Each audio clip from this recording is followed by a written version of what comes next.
I don't got no friends. I don't got no friends. You know what I mean? I got supporters, people on my side and people on the other side.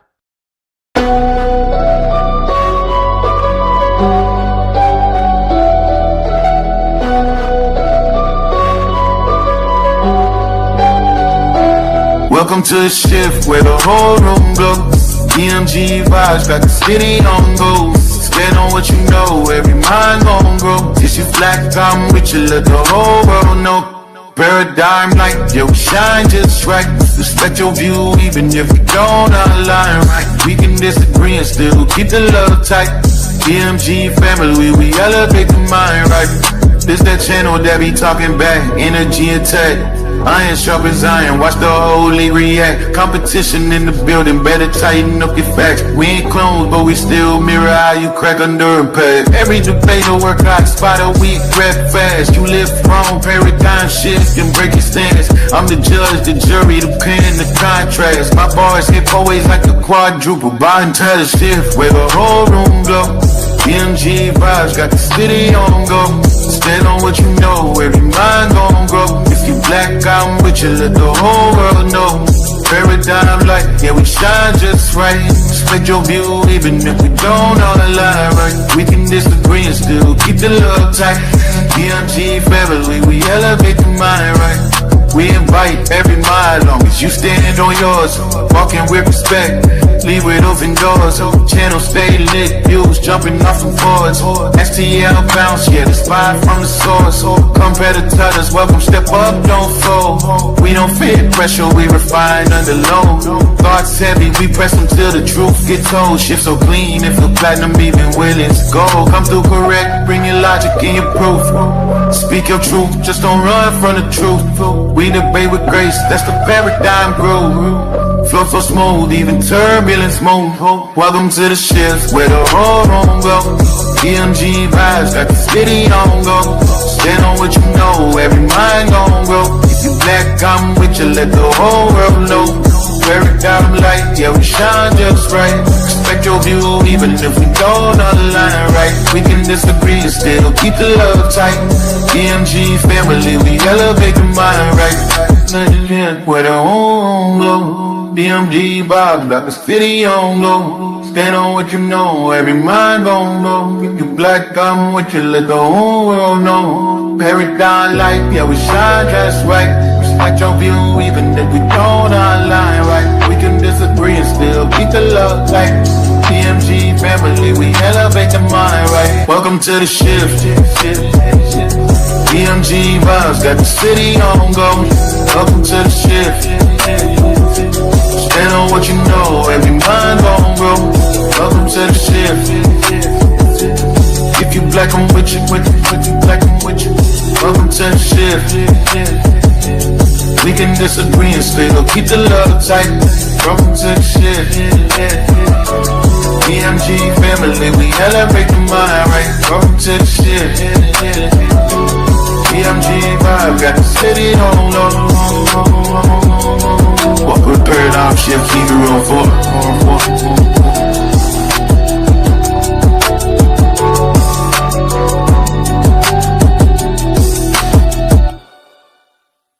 Y'all know I say that greeting for one reason and one reason only. It's because if you black, I'm with you. And I hope that you with me.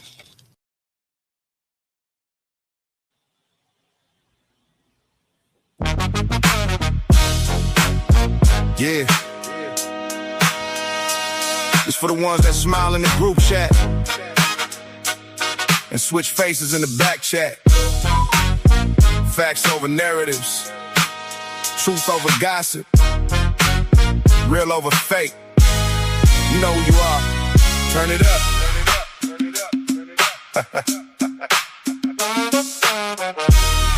Yeah. Yeah. I Seen them build a case out of rumors and assumptions, turn a molehill to a mountain through deception and corruption. Same people hollering peace, be the first to start the beef, then hide behind screenshots when it's time to show receipts. Funny how the truth get lost when agendas get involved. Everybody got opinions, ain't nobody trying to solve. Back channel politicians, social media magicians, creating false realities to fit their own positions. They say they want the facts, but they scared of what they find. Rather spread a juicy lie than admit they crossed the line. Saw it happen every day, fake concern, fake love. Throw a rock and hide they hand while they pray to God above. You two gangsters in the comments, keyboard killers on patrol, selling outrage for attention while they slowly lose their soul. If the truth don't help they movement, then the truth become the enemy. To rewrite the whole story just to damage your identity. Facts over narratives. Truth don't need no witnesses. Facts over narratives. Hey, welcome to Paradigm Shift TV 314. This is your brother, DMG the Poet, a.k.a. Brother Pianki, also known as the infamous DMG. And tonight we got a great conversation between two powerful brothers. My brother, Jose Francis, will be y'all host, but I will be in and out to continue checking out this pertinent conversation between two Muslim brothers. First and foremost, or first of all, I should say, I want to have my brother Khalil Shabazz reintroduce himself to the Paradigm Shift TV 314 audience. It's on you, brother. Well, I'm here to, you know what I'm saying, prove or discuss that Master Farad Muhammad is God in the flesh. You know what I'm saying? I believe that the black man already have some kind of understanding, but you know, we just here to reiterate the truth that we already know. And you know, let's just get it started. All right, there it is, man. Y'all familiar with Brother Khalil? He been putting in work on this platform for a while now. Mm-hmm. So you can't hear it? Okay. Let's let the brother try to get his audio back together. You might have to go in and come back out, bro. Can you hear us?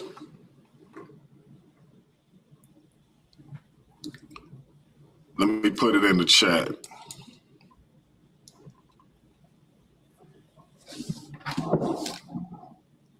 I'm going to give a brother a call, y'all. Give me 1 second.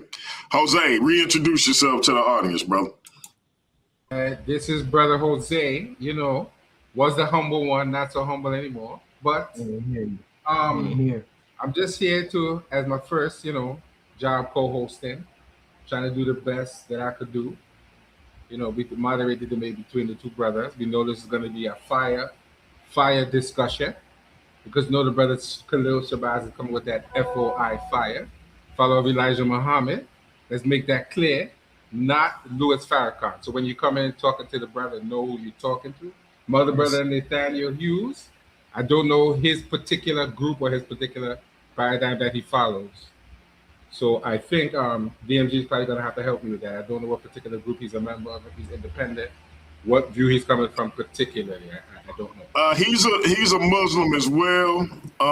He's more of, I don't want to say Sunni Shiite. I don't want to speak out of turn for the brother, but he's not NOI affiliated. Okay. And I would assume that he's not a member of the Nation and Gods of Earth either. No, he's a Muslim. He's a Muslim. Okay, all right. Well, I don't know what particular paradigm he's coming from, but this is going to definitely. He said he's a Muslim. Let's see if we can hear our brother. Let's see if our brother can hear us. Can you hear us, brother? He still can't hear you. All right, take your earpiece off or disconnect your earpiece. Can you hear me now? We can hear you, brother. All right. Assalamu alaikum warahmatullah. All right. Please introduce yourself to the audience, brother. We're going to put you on the big screen. Go ahead. All right. My name is Nathaniel Hughes. I'm an Orthodox Muslim. I saw a debate with Brother Khalil, and we wanted to link up and have a little discussion, inshallah. So, inshallah, we can have a fruitful discussion about Islam tonight. see his point of view, see my point of view, and see where we link up at. There it is. There it is. Jose, I ain't mean to interrupt you. I just want to make sure we can hear the brother, get him back in. You can continue now that he explained what paradigm he coming from. All right. Well, it seems like he's probably more of an Orthodox Muslim and probably more of an Orthodox ideology of Islam in terms of praying 5 times a day and things of that sort. Right. So we know that he definitely will have a discrepancy with calling any man Allah, because according to the Orthodox Muslim understanding, there's only one God, who they call Allah, and he has no partners at all. Now, Brother Khalil Shabazz says the black man is God, the maker, the owner, the supreme great God of the universe. Don't speak for Brother Khalil. Let him speak for himself. Yeah. Let the other brother speak for himself. We're gonna go ahead and kick this thing off. Again, this is a discussion, not a debate. If it's okay with both parties, either or can share their screen for whatever reason, but it has to be agreed upon. Brother Jose is going to allow each brother to have 5 minutes to explain where they coming from and without interruption, unless they ask the other party a question. We're going to try to keep the conversation moving along as best we can, but it is a discussion. So you may have both parties chiming in back and forth. We're going to start with our brother Khalil Shabazz, because he says Fard Muhammad is Allah in the flesh, and then we'll let the brother respond to that. Well, I like to start it with Jesus, because I think the principles that they talk about Jesus in the New Testament apply to the Honorable Elijah Muhammad and Master Farad Muhammad. And if you look in the Bible, when Jesus healed the blind man, the Jews wanted to say that Jesus was not of God because he healed the blind man on the Sabbath. Instead of them looking at the miracle that he performed, they wanted to interpret what the Torah said about the Sabbath. So what the Jews would do is first they went to the crowd who saw and recognized that the man was blind from birth. They saw Jesus heal him. Then the Jews wanted to ask them, well, what do you think about this man? Is he God? Is he not God, but is he of God? So they give their opinion. Then they go to the blind man's children, his parents, and they ask them, what do you think? You know what I'm saying? Then they go to the blind man. They continue to go into people to try to make Jesus not who he was. They don't want to focus on the miracle he did. They want to focus on their interpretation about the Sabbath. And what the blind man said is how I want to start this debate, or not debate, but this discussion. He told the Jews, I don't know about what you're talking about with the Sabbath. He said, but I do know I was blind, but now I can see. That's the same with Master Farad Muhammad and the Honorable Elijah Muhammad. Everybody can talk about their interpretation of the Quran, what they feel like it say, what they feel like it mean. But the fact of the matter is that Master Farad Muhammad came to the black man who was nothing, and he made something out of nothing. Something that all of the prophets and messengers through Allah has done. Prophet Muhammad, when he came on the scene, they didn't believe he was nothing. Jesus, Moses. But when you look at their works, they changed the condition of the people. You know what I'm saying? And that's one of the things that stands true when you talk about Allah and the prophets and the messengers that he raised up for the people. They always change the people condition in a way that nobody else but a divine messenger sent by Allah could do. So that's the beginning of, the discussion for me. You got about 2 minutes left, brothers. You can continue if you want, or you could yield your time to the brother. Well, I continue, you know. So that's how we look at we in the Nation of Islam have a very special connection because our God actually came in person. Other people can't show us that. They can only tell us what they think, what they believe, or give us an interpretation. But when we talk about Master Farad Muhammad, he actually came. He actually did a work on a people that was actually dead. People actually could see what he did. They actually could experience it. So that's just I yield the rest of my time. That's how I want to start it off. Well, hold on. All right, brother Nathaniel. Clock Yes, is sir. reset. You can go ahead and say what you have to say. If you need to share your screen, let me know. I will share your screen. Any technical difficulties, we will start the time. Other than that, we will continue to, and I will give you a 2-minute warning when the time comes out, right? So you Yes, can sir. go ahead and do what you want to do. If you need to share your screen, let me know. Time Yes, starting sir. now. All right. So today we just going, from my behalf of the argument, we just going to focus on three main things. We got theology, we got historical records, and we're going to go off the lack of evidence, right? So there's a logical fallacy where something is claimed to be true simply because a single religious authority figure says so. So that's going to be my third one. So a lot of what Khalil is going to say is going to be what Elijah Muhammad said and what Elijah Muhammad taught. There won't be much proof of it, but it'll just be what he taught. A lot of other things will be like his pamphlets and stuff from the 60s and 70s and all the stuff that he did in the community. And inshallah, we're going to address those things because the Quran addresses those things, right? And so the only question I got for Brother Shabazz is do you believe that the Quran is the book of Allah? Yes, sir. Do you believe it's the unchanged words of Allah? Yes, sir. Okay, so what we'll do tonight is we'll try to stick to the theology and we'll discuss the Quran. And you can tell me what your interpretation is, and we can look at the words directly. We can take the text literal or however you want to go. But I think there's enough evidence between me and you and the Quran for you to leave here tonight knowing that Prophet Muhammad cannot be Allah Azza wa Jalla, right? Because there's some discrepancies just in the fascinating story that he has, right? And so we're gonna be discussing those discrepancies. And I know you already know I've seen all your videos, and so I know all your responses, and you know what I mean. I know you're gonna talk about how Elijah Muhammad built the community, and I'm not disagreeing, right? And so there's a lot of things about Black people in the community that me and you both can agree on, and that has nothing to do with Islam. And I often say about you, Black people are special, but we're not special in the way that you think, right? So God made us special. You're right about that, but not in the way that you think. We're not divine beings. We're the slaves of Allah, all human beings.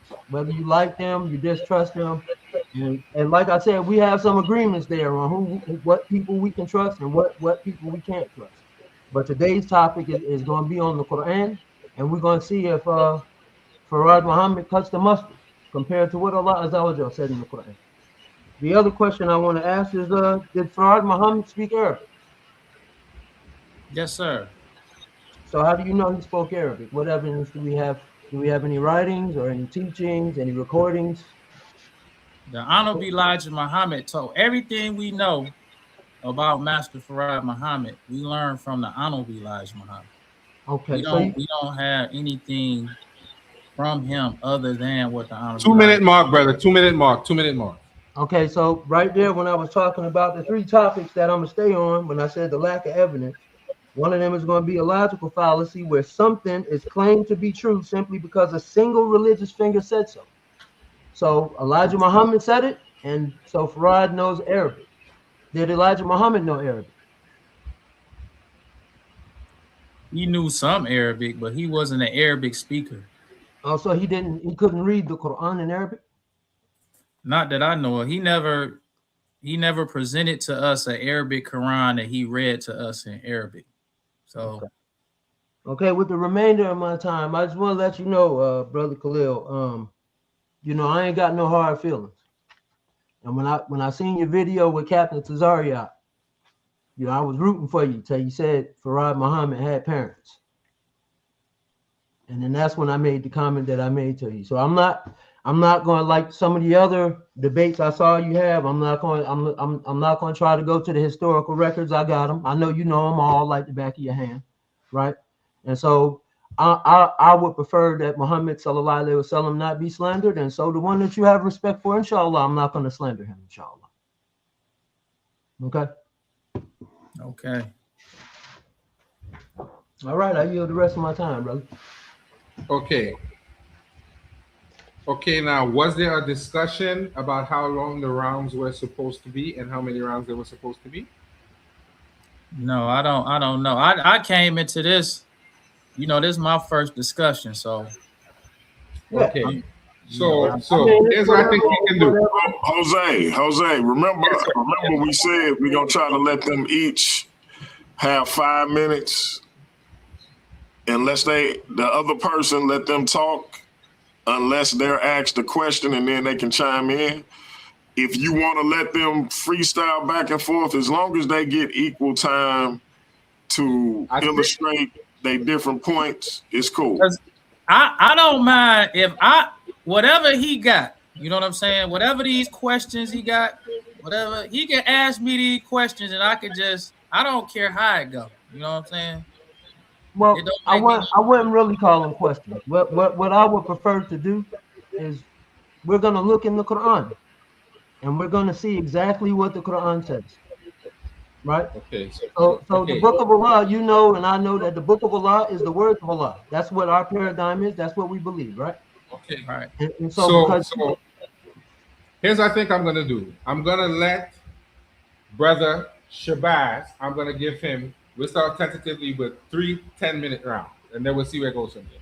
So I'll let brother Shabazz chime in when he's ready. As soon as he starts talking, I'm going to hit the clock. If he has to share a screen, he can let me know. You'll go back and forth for these 3 10-minute rounds, and then we'll see where that goes, and then we'll go from there. Okay, well, my question to him then, since he's saying, you know, so do you agree that Prophet Muhammad did not give an interpretation of the Quran? No, I don't agree with that. So why do they have schools of thought when you talk about Sunni Islam? They have 4 schools of thought. And they don't when they interpret the Quran, they don't go by what Prophet Muhammad says. They go by their school of thought. Okay, so if Prophet Muhammad left it into, like when you had an Honorable Elijah Muhammad, we don't have a school of thought when it comes to the nation. We have his writings, and he told us what he meant. When he said the white race is a race of devils, there's no school of thought. He told us what he meant. He told us what he meant when he said the black man, all of that. But when you have Prophet Muhammad, he didn't leave no interpretation. That's why you have so many in the Shiites. They had a different schools of thought. You had a Salaf, the Salafi? They had a schools of thought. Then you had the Sunnis. They had, and then within those schools of thought, you have people who differ, like what's haram.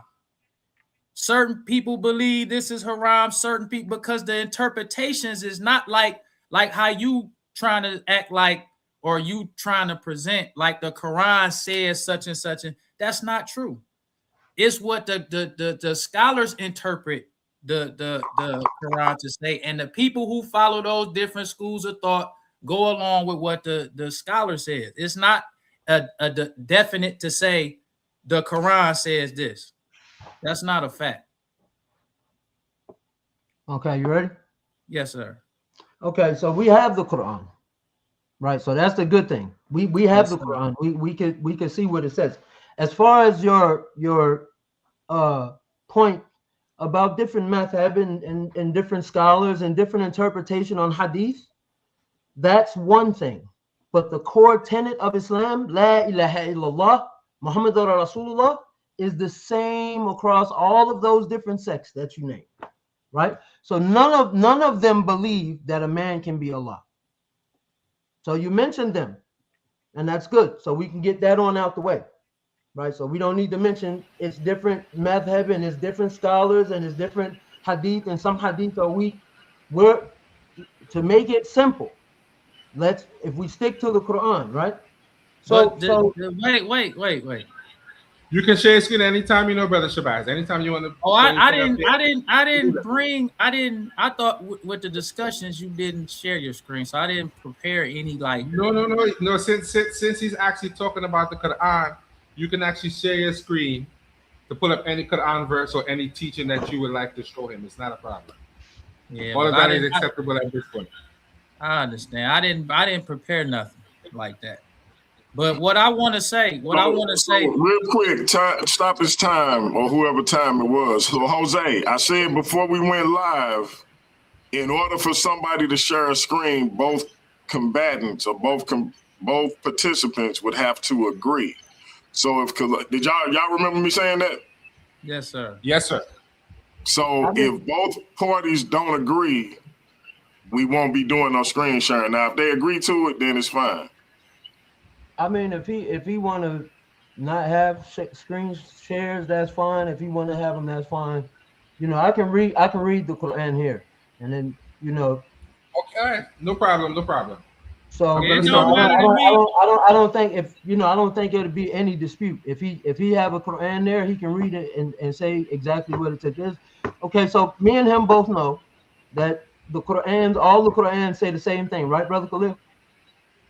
No, we don't. You talking about the different translations? No, I'm restarting your time, brother Khalil. Listen, I'm talking about the Quran, the Arabic Quran. Is the Arabic Quran the same? We're not talking about qira'at, different types of recitation, which doesn't change the Arabic, right? So the Quran, the Arabic, right, okay. Right. So if for example, if we read Surah Al-Fatiha, Al-Fatiha, right? Mm-hmm. So if we say Bismillahir Rahmanir Rahim, we can both agree that means in the name of Allah, the most gracious, the most merciful, right? Yes, sir. Simple. It's that simple. And so those are the things I would prefer. I would prefer to run with. Like I said, bro, I seen the other debate with the other brother the other day, the part 2 of, I forgot his name. And yeah. So we don't even need to really go that route. You know what I mean? Because like I said, what's there, I know what's there. And like I said, I'm not here to insult you. I care about you. I'm not here to insult you. I just want to give you some of my input. So for example, you're familiar with Surah Ikhlas, right? Surah 112 of the Quran? Yes, sir. Yes, sir. Okay. Do you know what that surah says? Say He Allah. Mm-hmm. Say He Allah is one. I don't know it by heart. Okay. But I know it's the one that says He begetteth not, nor is He begotten. Okay. So the first thing, right? I want you to just show what the word says. Kul, right? So there's a reason. I'm going to explain it to you. Okay. There's a reason why the word kul is there, right? Mm-hmm. So remember, the Quran is Allah talking to Muhammad sallallahu alaihi wasallam. Now I'm not sure about what other people's belief is, but you and I both know that that's what the Quran is. It's not talking to Farad. It's not talking to Elijah Muhammad. It's talking to Muhammad sallallahu alaihi wasallam, right? And so the first thing Allah says there is say. So He's telling Muhammad sallallahu alaihi wasallam to say, right? And then it says, Huwa Allahu Ahad, right? Say Allah is one, right? So that's the first thing. So how many is Allah? He one. He's one. And then it says Allahu Samad, Allah the eternal. So let's focus on eternal. What does eternal mean? Eternal means forever. Does eternal have a beginning? No. And an end? No, it doesn't have a beginning or an end. You're starting to understand the surah a little bit. Because the third one is the head buster. Lam yalid wa lam yulad, which means He is not begotten, nor does He begot. Is Farad Muhammad begotten? He has a mother and a father. Is he begotten? A He has mother a and mother a and a father father. means he's begotten. So he doesn't, from Surah Ikhlas, he doesn't qualify. No, sir. No, sir. Yes, sir. Listen. Hold on. Are we disagreeing that the words mean he is not begotten, nor does he begot? We have to put it. Are those the words of the third verse of Yeah, the those are the words. Those Okay, are the so words. what does begotten mean, sir? When you talking about that verse, the context of the verse is that the Christians believe in the Trinity. The Christians believe that there is a Father, a Son, and a Holy Ghost. That's the context of the verse. Because in the verse it says, say he, Allah, is one. He. Yeah, It don't say it is one. It says say Allah, is he a is one. command to Muhammad sallallahu alaihi wasallam. Exactly. So, So to say, if he's telling Muhammad sallallahu alaihi wasallam to tell his people that Allah is one, Allah is eternal. He is not begotten. Nor remember, and at the tribe of Quraysh, where you claim Farad Muhammad is from, and we can go pull the records on that. Because you said y'all believe he's from Hijaz, right? Y'all believe he's from the tribe of Quraysh in Mecca? We believe he came from the holy city of Mecca already. So no, y'all say he's from the tribe of Quraysh, yes? I never heard that. You never heard he's from the tribe of Quraysh. You never say that in your videos? 2 minute mark, 2 minute mark, brother. I don't never say he's from the Quraysh. I never said that. Okay, later I'm gonna clip you now, and I'm gonna show you where you said tribe of Quraysh. I'm gonna clip you. Okay, so y'all say he's from the tribe of Quraysh, right? He's begotten. The third verse of the Quran is clear. He's begotten. Allah doesn't do either one of those things. Okay, so this is where you misunderstand. It's saying in the verse, it says, say he Allah is one. Because Allah the one. It's saying he let me finish. Allah the one. I'm just correcting your translation. Let me finish. Words, and you changing the context. So we got to stick to what the book say. We can put it up on the screen. Brother Nathaniel, let him talk. So the verse is trying to combat, and this is what the Honorable Elijah Muhammad taught us. Let me clarify that. The verse is talking about the Trinity of the Christians. So when you first read the verse, it says, say he Allah is one. He is one. He begetteth not, nor is he begotten. The Christians believe in a Trinity. They believe that it's a Father and there is a Son. When you talking about Allah, it's only one God. It's only one divine supreme being. Allah does not beget another God that's equal to him. Then that God beget a Holy Spirit. That's not how it goes. But when you talking about people, we come from Allah. We are the same as Allah. You can't make Allah anything other than a man. Every time they speak about Allah, they speak about Allah as he. Time, brother Shabazz. Time. Now, brother Nathaniel, I'm going to reset the clock for you, and you could go ahead and bring your line of questioning towards the brother. Just, both you guys, I know you guys are passionate, but let's give each other time to speak and we'll have a good back and forth. So when you start to talk, I'm going to start your time and I'm going to give you a 2-minute warning, right? Okay, so we asking questions. I'm just making sure. This is your time to question him on anything that you want to question him on. Okay, so you were saying the third verse of the 112th chapter of the Quran was saying it had something to do with Christians. It has nothing to do with Christians. It's literally saying who Allah is. It's called Tawheed. So Allah is really introducing himself as the one and only God. He's saying he's eternal. He has no beginning and no end, right? And this is what the Quran doesn't help you. It traps you here, right? Because there are other verses, right? So you said, right? Let me show you something. So in your earlier presentation, you said something about showing you Showing you God. You remember saying that? Showing what? Show if Farah Muhammad is not my God, you said to show you my God, right? Yeah, show us God. If he not God, show us God.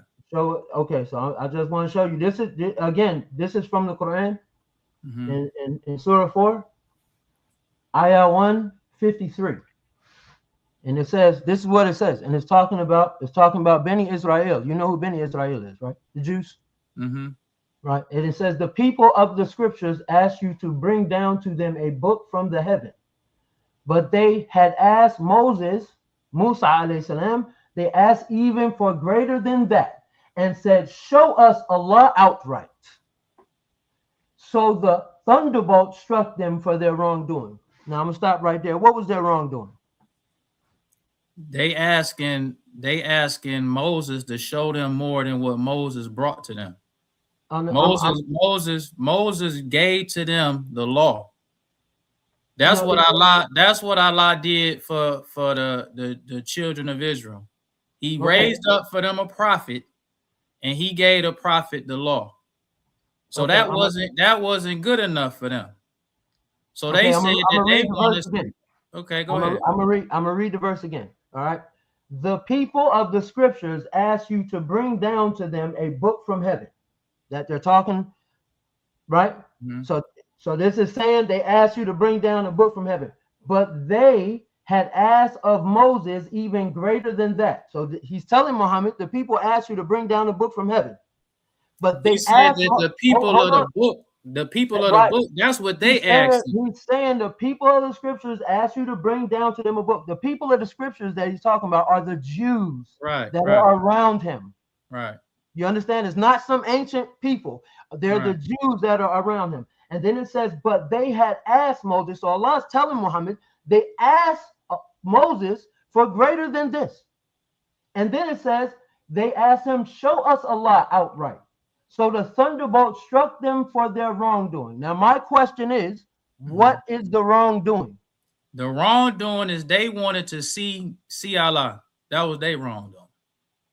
So you understand when you're telling me to show you Allah? No, sir. Because when the children of Israel came on the scene, Allah didn't show himself to them. Oh no, Allah came in the person of Master Farad Muhammad. He revealed himself to the messenger. Is that in the Quran? The Honorable Elijah Muhammad taught us about Master Farad Muhammad, God in person. So if we say, well, that ain't enough for us, we want you to show us more. When during their time, Allah did not show himself to them, but Allah came and made himself known to us. So if the Honorable Elijah Muhammad came and taught us about Master Farad Muhammad, who made himself known to us, and we tell him that's not enough, we want to see something other than that. Moses didn't present to them Jehovah. He didn't say, I saw Jehovah and I met him and he this and this and that. The Honorable Elijah Muhammad told us that. He told us he met with God. He told us that what he getting is from God. So if we don't accept that and want to see more, then we'll get hit with the thunderbolt. But since we know that God came in person and made himself known, now we asking you, show us your God. God done made himself known now. So we asking you, since God made himself known and you telling us he not God, so we saying show us yours. We showing you ours. Okay. We show everybody our God, but nobody shows us theirs. They just talk. They just be saying what they think God is, what the Quran say.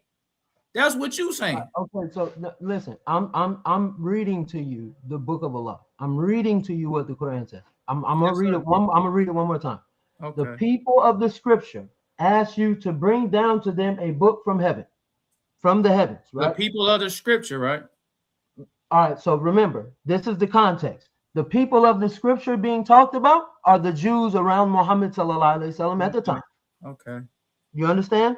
Yes, sir. And then Allah says, but they had asked of Musa even greater than that and said, quote, show us Allah outright, end quote. So the thunderbolt struck them for their wrongdoing. They then they took the calf for worship after clear evidence had come to them, and we pardoned that, and we gave Moses a clear authority. So the wrongdoing there was them demanding that Musa alayhi salam show them Allah, Right. which is the same thing you're saying. No, it's not. Show me. No, it's not. Listen, you're not talking to a Christian, you're not talking to a Jew or a Hebrew Israelite or any of them other religions. You're a Muslim and I'm a Muslim. I say La ilaha illallah, you say La ilaha illallah, right? There is no God but Allah, right? Right? And you believe that the Quran is the book of Allah. Yes, sir. And this is what the Quran is saying, Brother Khalil. Okay, so are you familiar with the story when Allah made the she camel? When the people, I think it was one of them prophets, it was either Salih, one of the prophets. I'm familiar with the story. And in that story, to Allah showed for them the she camel, right? Right. Once he made the she camel, they got mad and killed the she camel when Allah told them not to, right? Right. Okay, so in that story, it was the she camel for them. In the story you talking about, hold on. Let me finish. In that story, Allah's showing them the she camel, like they asked him. He produced it for them. Just like with Moses, they had a book. Moses produced that for them at that time. That wasn't enough for them, just like the she camel wasn't enough for them. We live in a different time now. Allah came in person for us. We're not talking about a camel. We're not talking about a book. We talking about today, Allah made himself known to us. So we not the same as these people who was presented a book, and we not the same as these people who was presented the she camel. Now Allah stepped it up and said, I'm coming myself. So I came myself and made myself known to a messenger for you. 2-minute mark, Brother Nathaniel, 2-minute mark.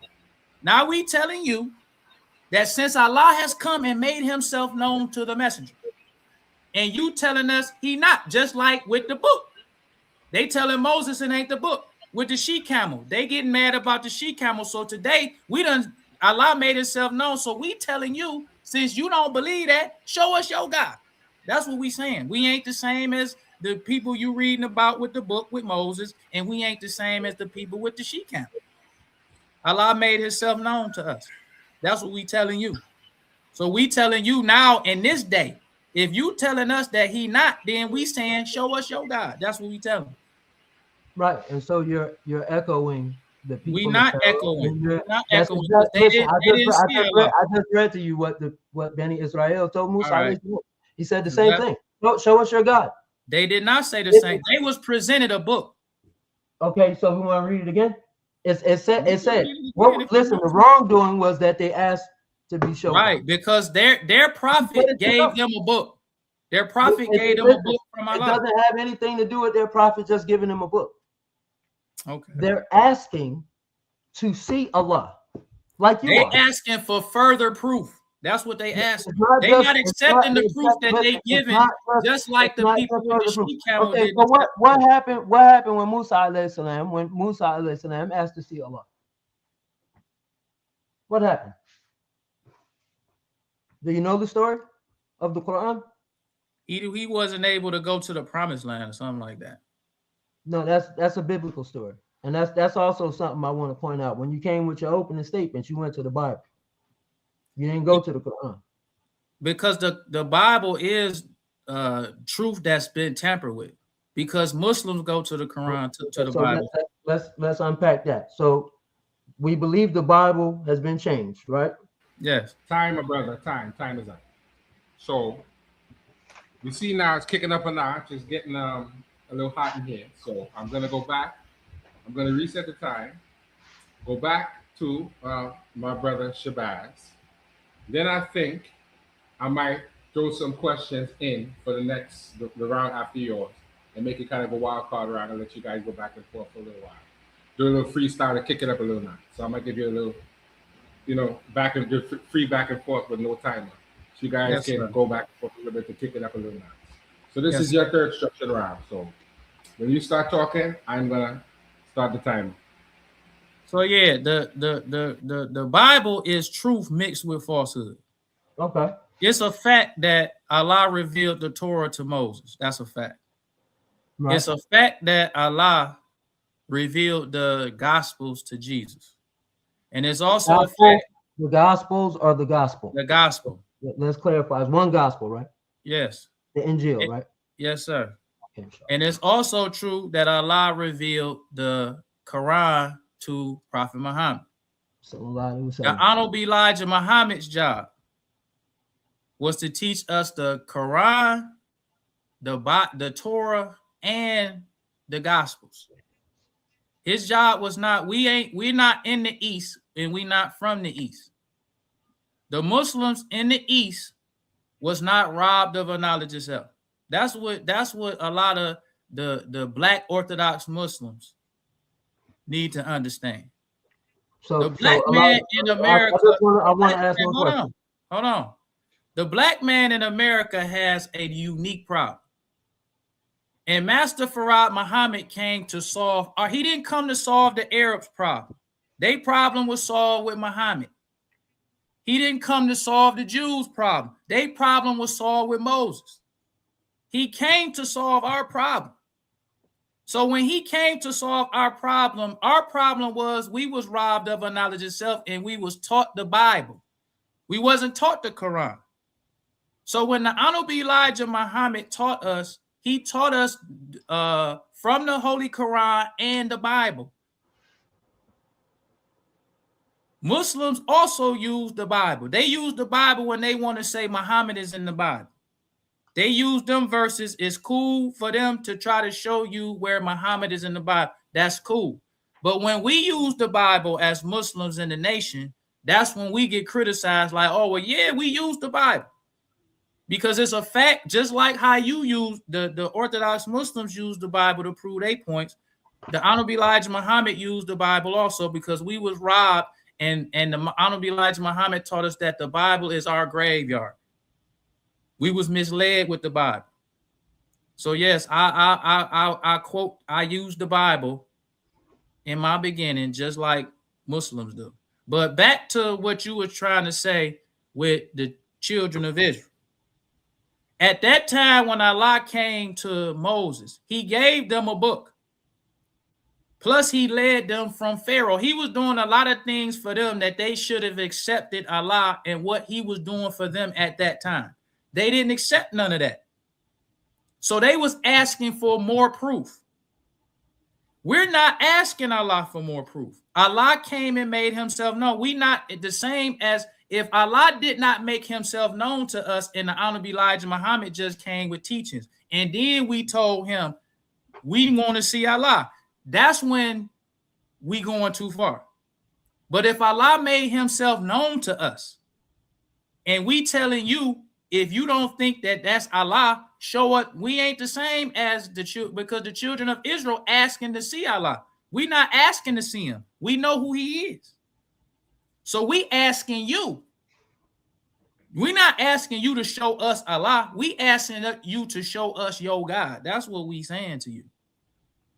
Just to make that clear. So you saying we have different gods? No, I don't. I'm not saying we have different gods. I'm saying you telling us that Master Farad Muhammad is not Allah in the flesh. So we asking you. I'm not telling you that. I'm not, brother. I'm not telling you that. Allah is telling you that from the Quran. He's not begotten, nor does he begot. I'm not the one telling you that. It's a matter. So remember when I started my presentation, I said we'll always loop back around to the fallacy, the logical fallacy.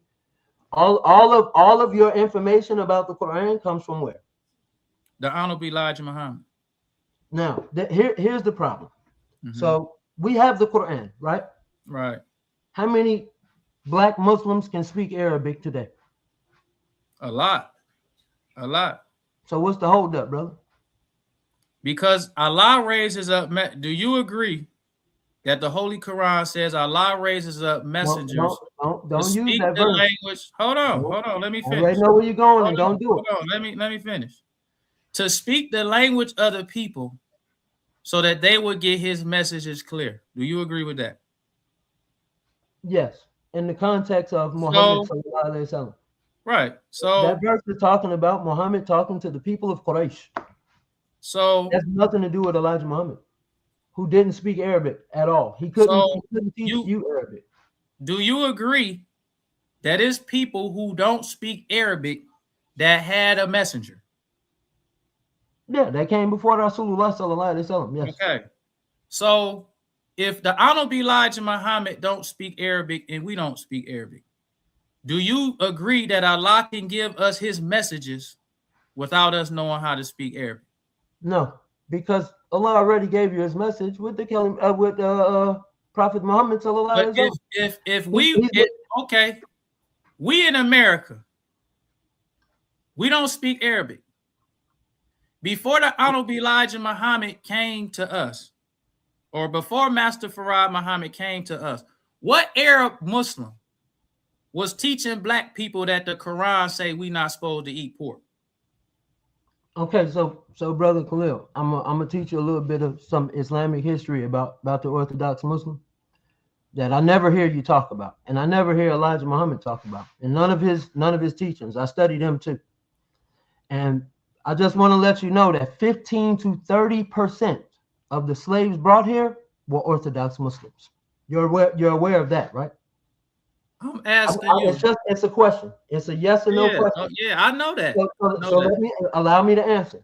Okay. So without, listen, in the halls, the white man got it in the halls of Congress. Without Elijah Muhammad, a man wrote the entirety of Surah Al-Mulk in Arabic, as it is in the Quran. So this man already knew Islam, he already knew Allah, and he already knew Arabic.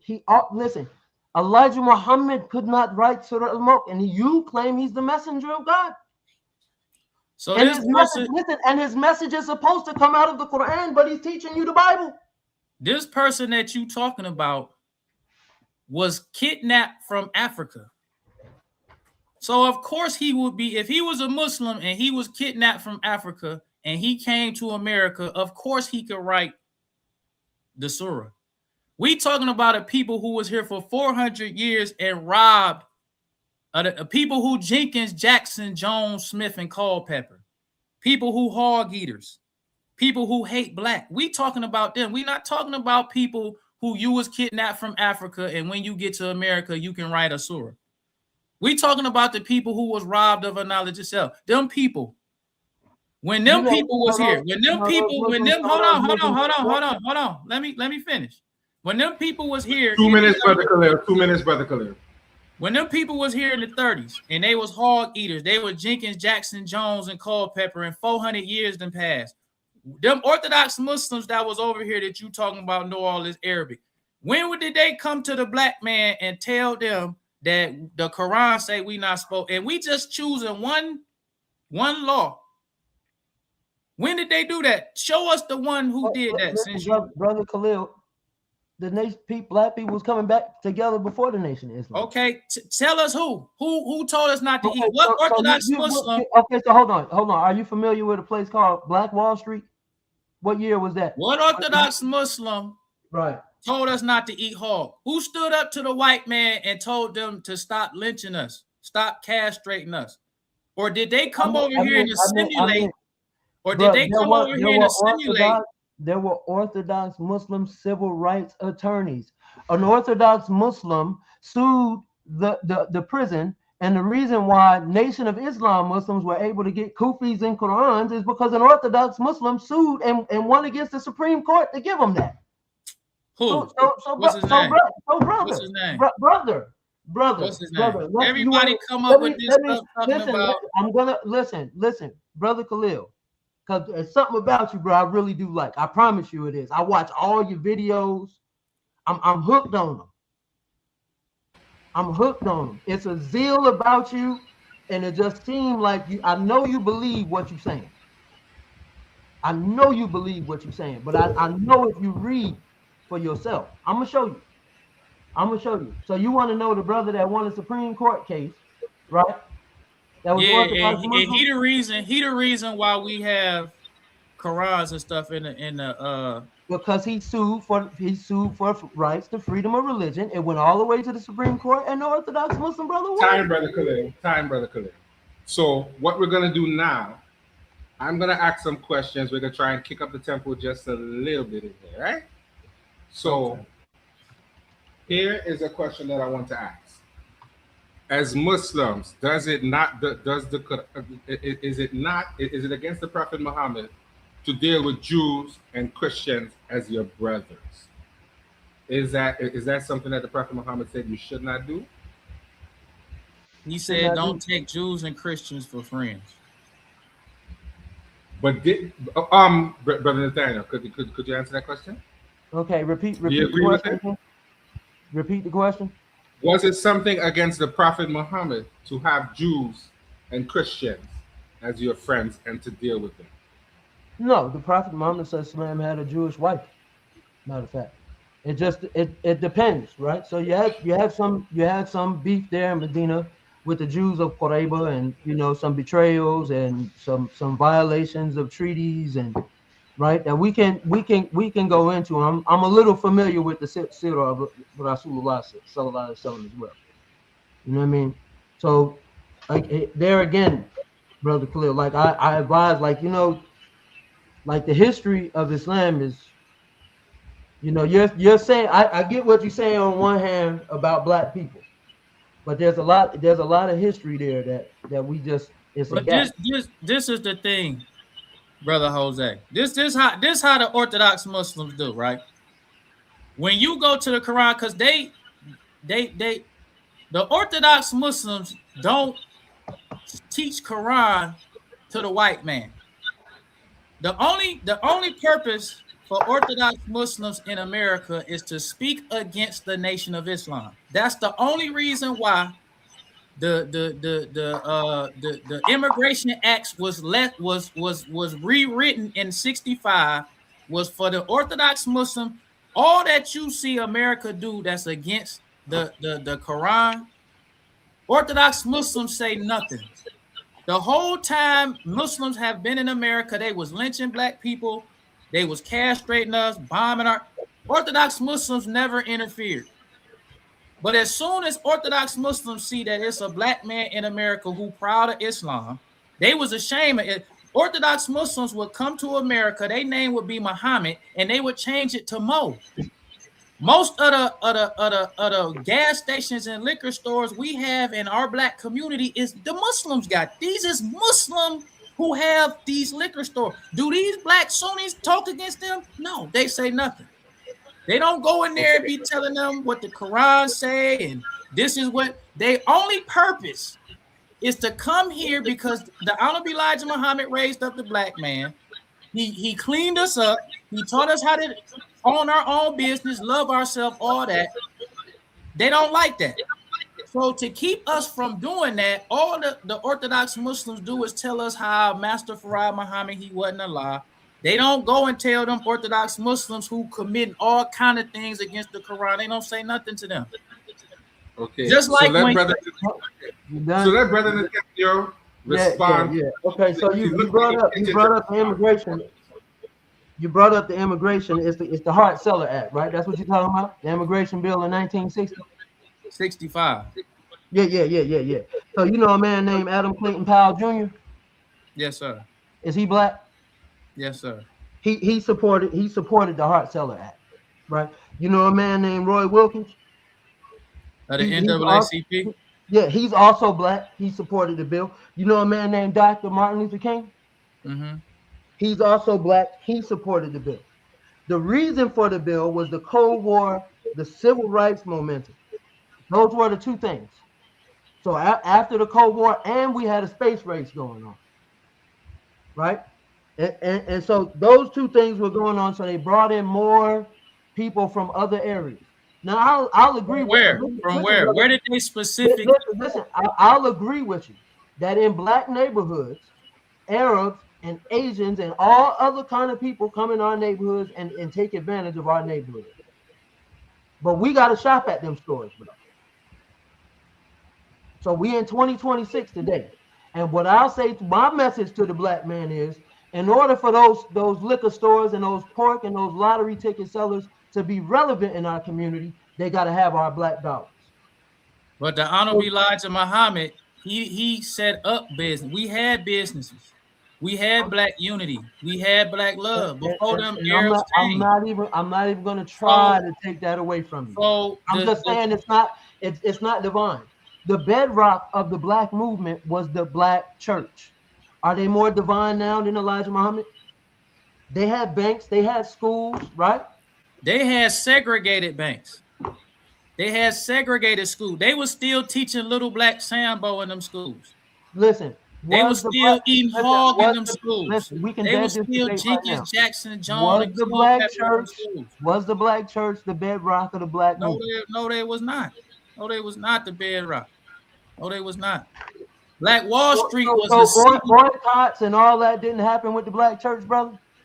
Yeah, now, I'll give it to the Nation of Islam. Y'all stayed in the newspaper a lot because y'all was rife with controversy. Right? So y'all was rife. You know, Elijah Muhammad has his controversies, right? Malcolm X was another controversy. So y'all stay rife with controversies. Right? This is the thing. And listen, one thing we do know, and I'm going to tell you this, and this ain't got nothing to do with no religion. It's just pure experience. Whenever a black man is a threat, what do they do to him, brother Khalil? They unalive him. So I agree with you. When you talk about Louis Eugene, you call him, right? I agree with you. He ain't no threat. They'd have been coming for him. Elijah Muhammad wasn't no threat. But we see who the threats was because they came and got them. So let me ask you this: if you feel like Elijah Muhammad wasn't a threat, did he teach black people not to eat hog? Yes. Yes. Did he teach black people that they should have righteous and holy name? Yeah.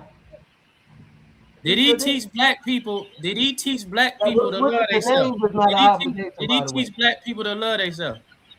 Yes, I'll give you that. So how is he not a threat?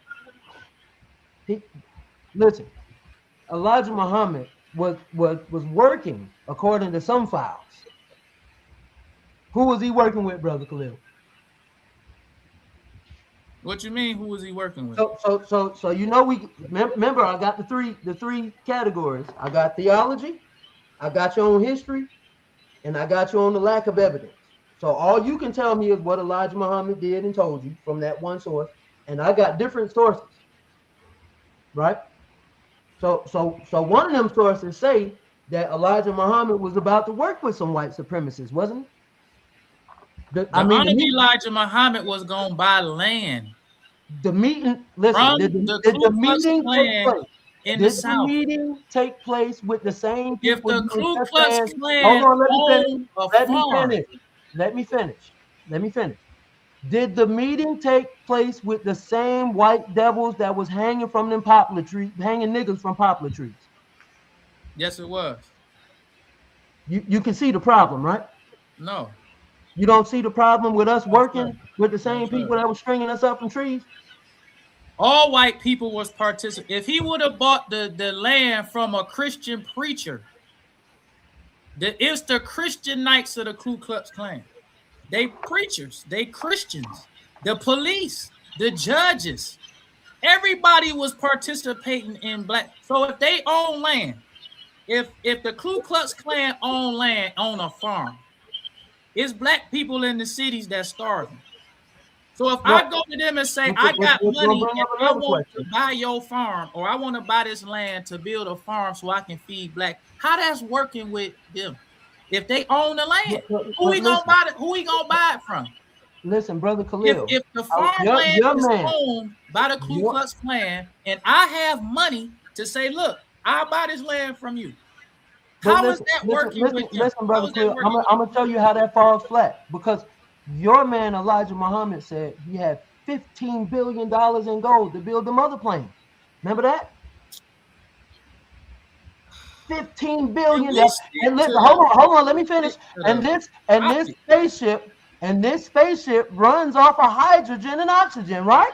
Can we stick to what we talking about? We talking about the KKK Listen, him buying this farms for them. We is ain't what talking about Farad Muhammad taught. The one that you say is a okay. lie. Is he on the mother plane that nobody's Okay. ever First, seen? let's deal with this KKK buying the farm. Let's do that first.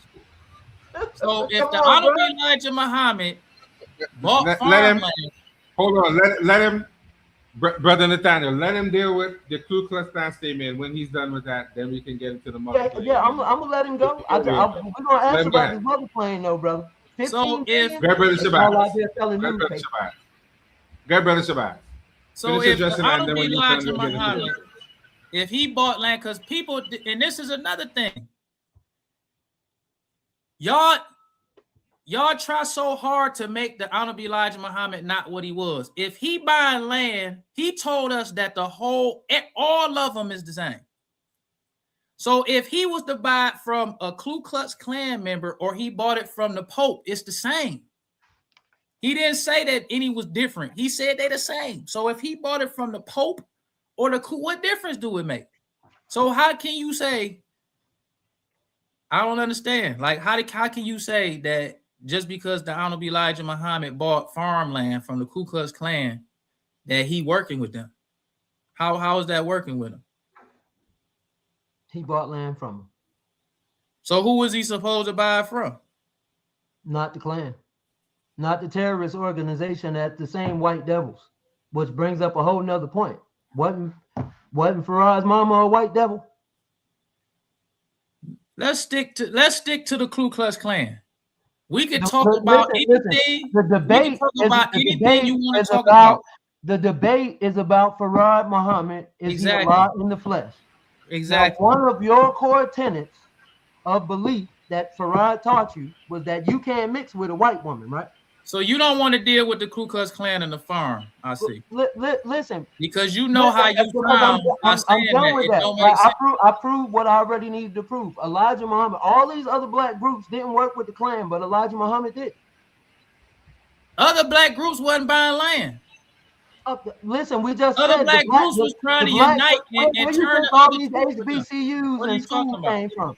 You know what? A lot of these black groups was being funded by them. By the So Klan? what are you talking about? They was being funded by the Klan, brother.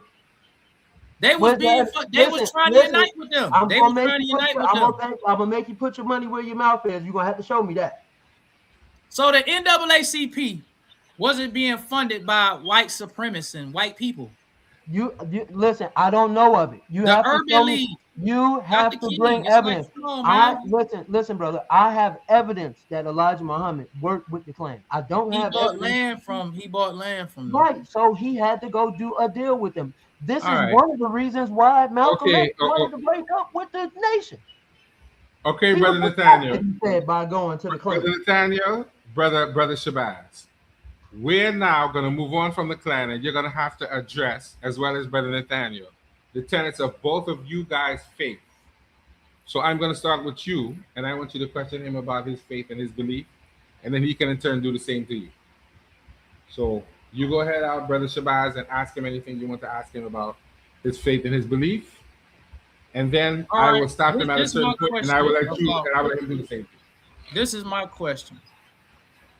Since Orthodox Muslims say that we don't represent Allah and Master Farad, why don't the Orthodox Muslims, the black ones, promote black pride, promote do for self?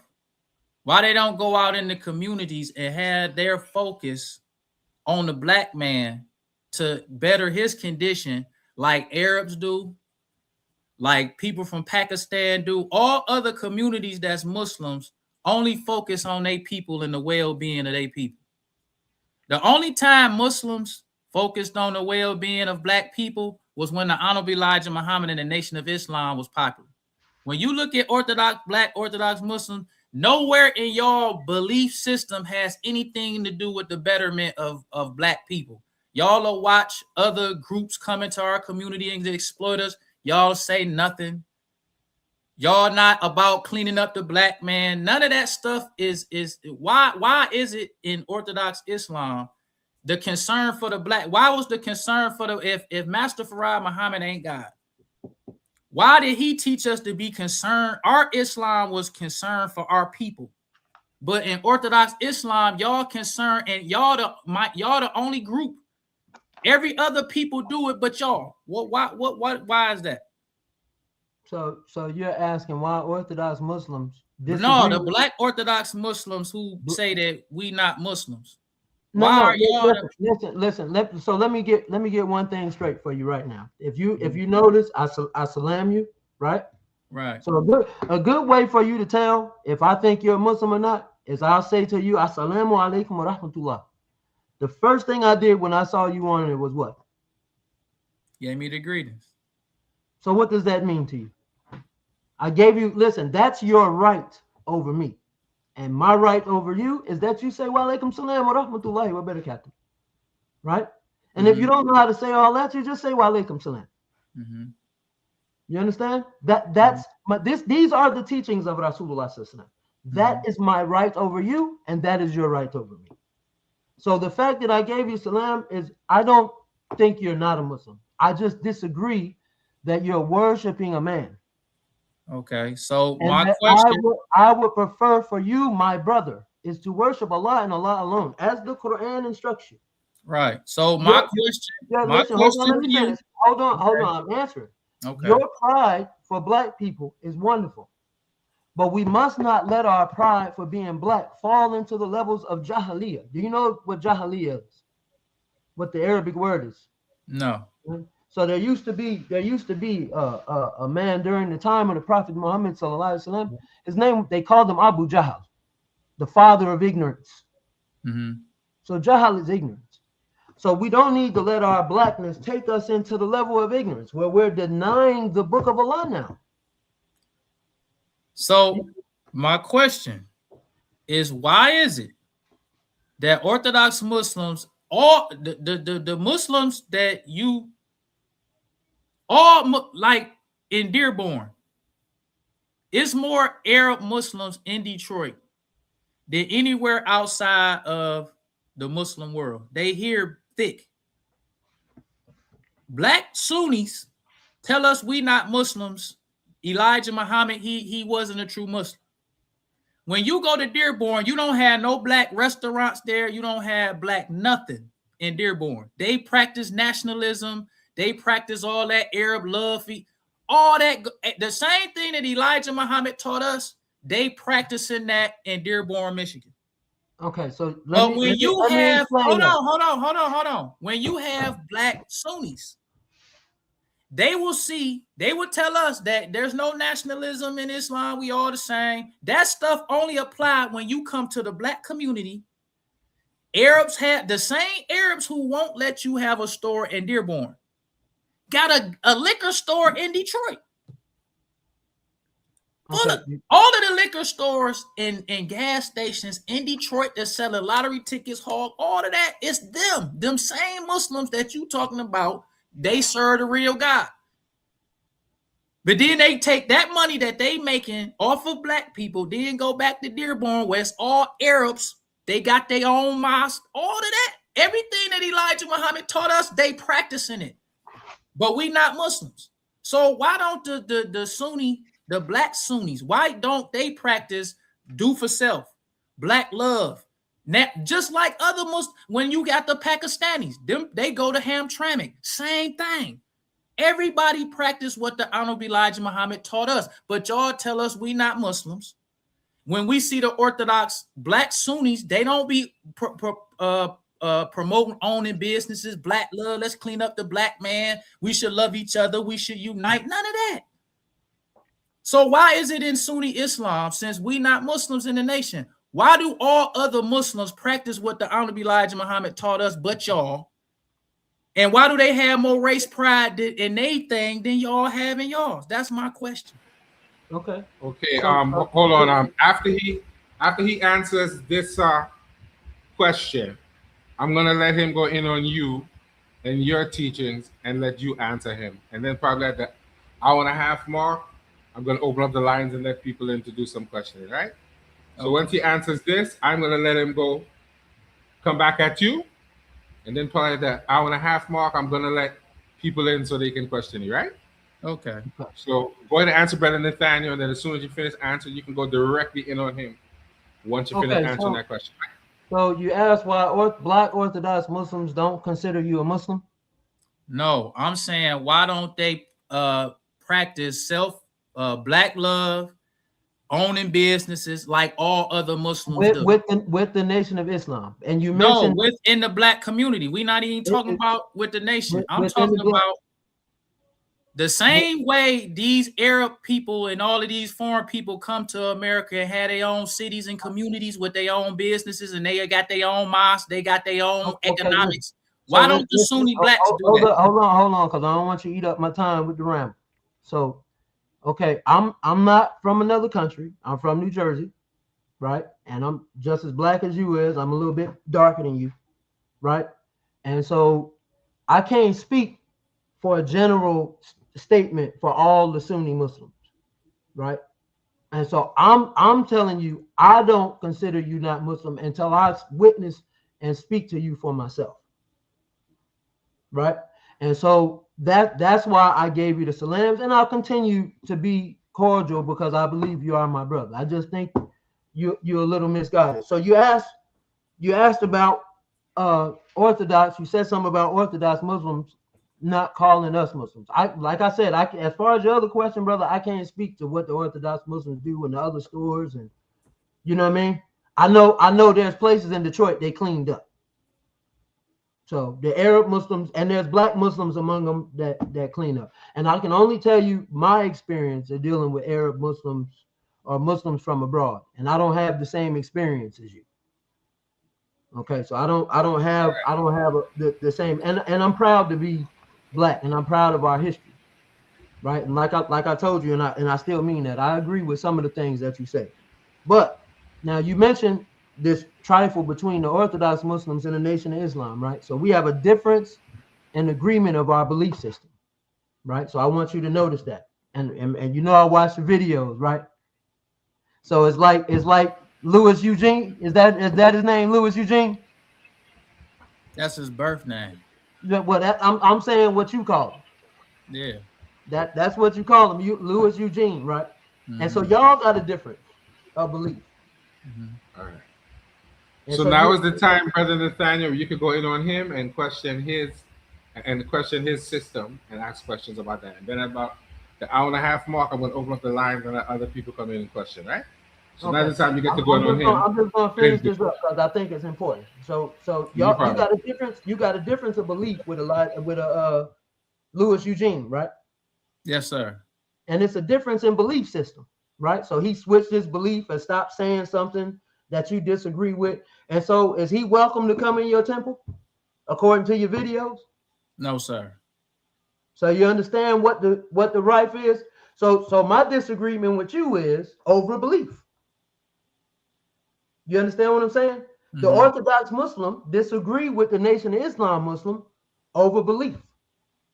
I mean, you say, listen, I watch every one of your videos, and in every one of your videos, you recite Surah Ikhlas in English every single time.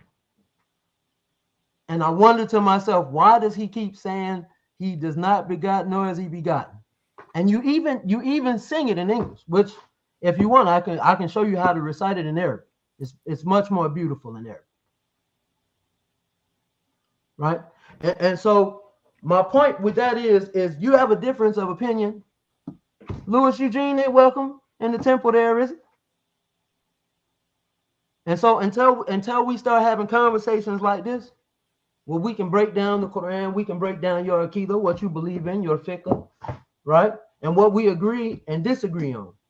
And then we got to come together on a consensus, right? So we already got one thing. We both believe that the Quran is the book of Allah. So me and you agree on that. Yes, sir. Right?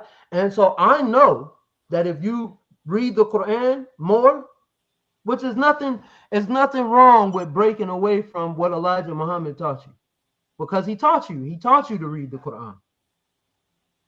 Right? And so I also know in the days when the Nation of Islam was the strongest, it wasn't a lot of Quran reading going on. It's always been Quran reading. Well, it's certain verses. And one of them I showed you. One of your videos I showed you where you posted the video, but you didn't read the footnotes, right? And then you had applied the verse to somebody that it didn't apply to, and then I said something about the footnotes. You understand what I'm saying? So all I'm saying is my issue is let's look at the book of Allah, even if it's not during your sermons, which I'll continue to watch, by the way. Like I said, the zeal on you and the passion that you have for black people is wonderful. But I think if you spend more time reading the book of Allah, wouldn't you do? I mean, even if you think Farad is Allah, like, don't you want to know what he said in his book? We do know what he said. The Honorable Elijah Muhammad teaches. No. Listen, you have the book in your hand. Right, and we read from what the Honorable Elijah Muhammad. So our interpreter. You only stay in those verses that he pointed out. I only read and study from what the Honorable Elijah Muhammad taught. I don't read and study. What I'm saying? So listen, I'm gonna give you a gem real quick, right? So you said that Farad Muhammad, he's Allah, right? Yes, sir. And how many languages did he speak? Elijah Muhammad said he could speak 16 and write 10.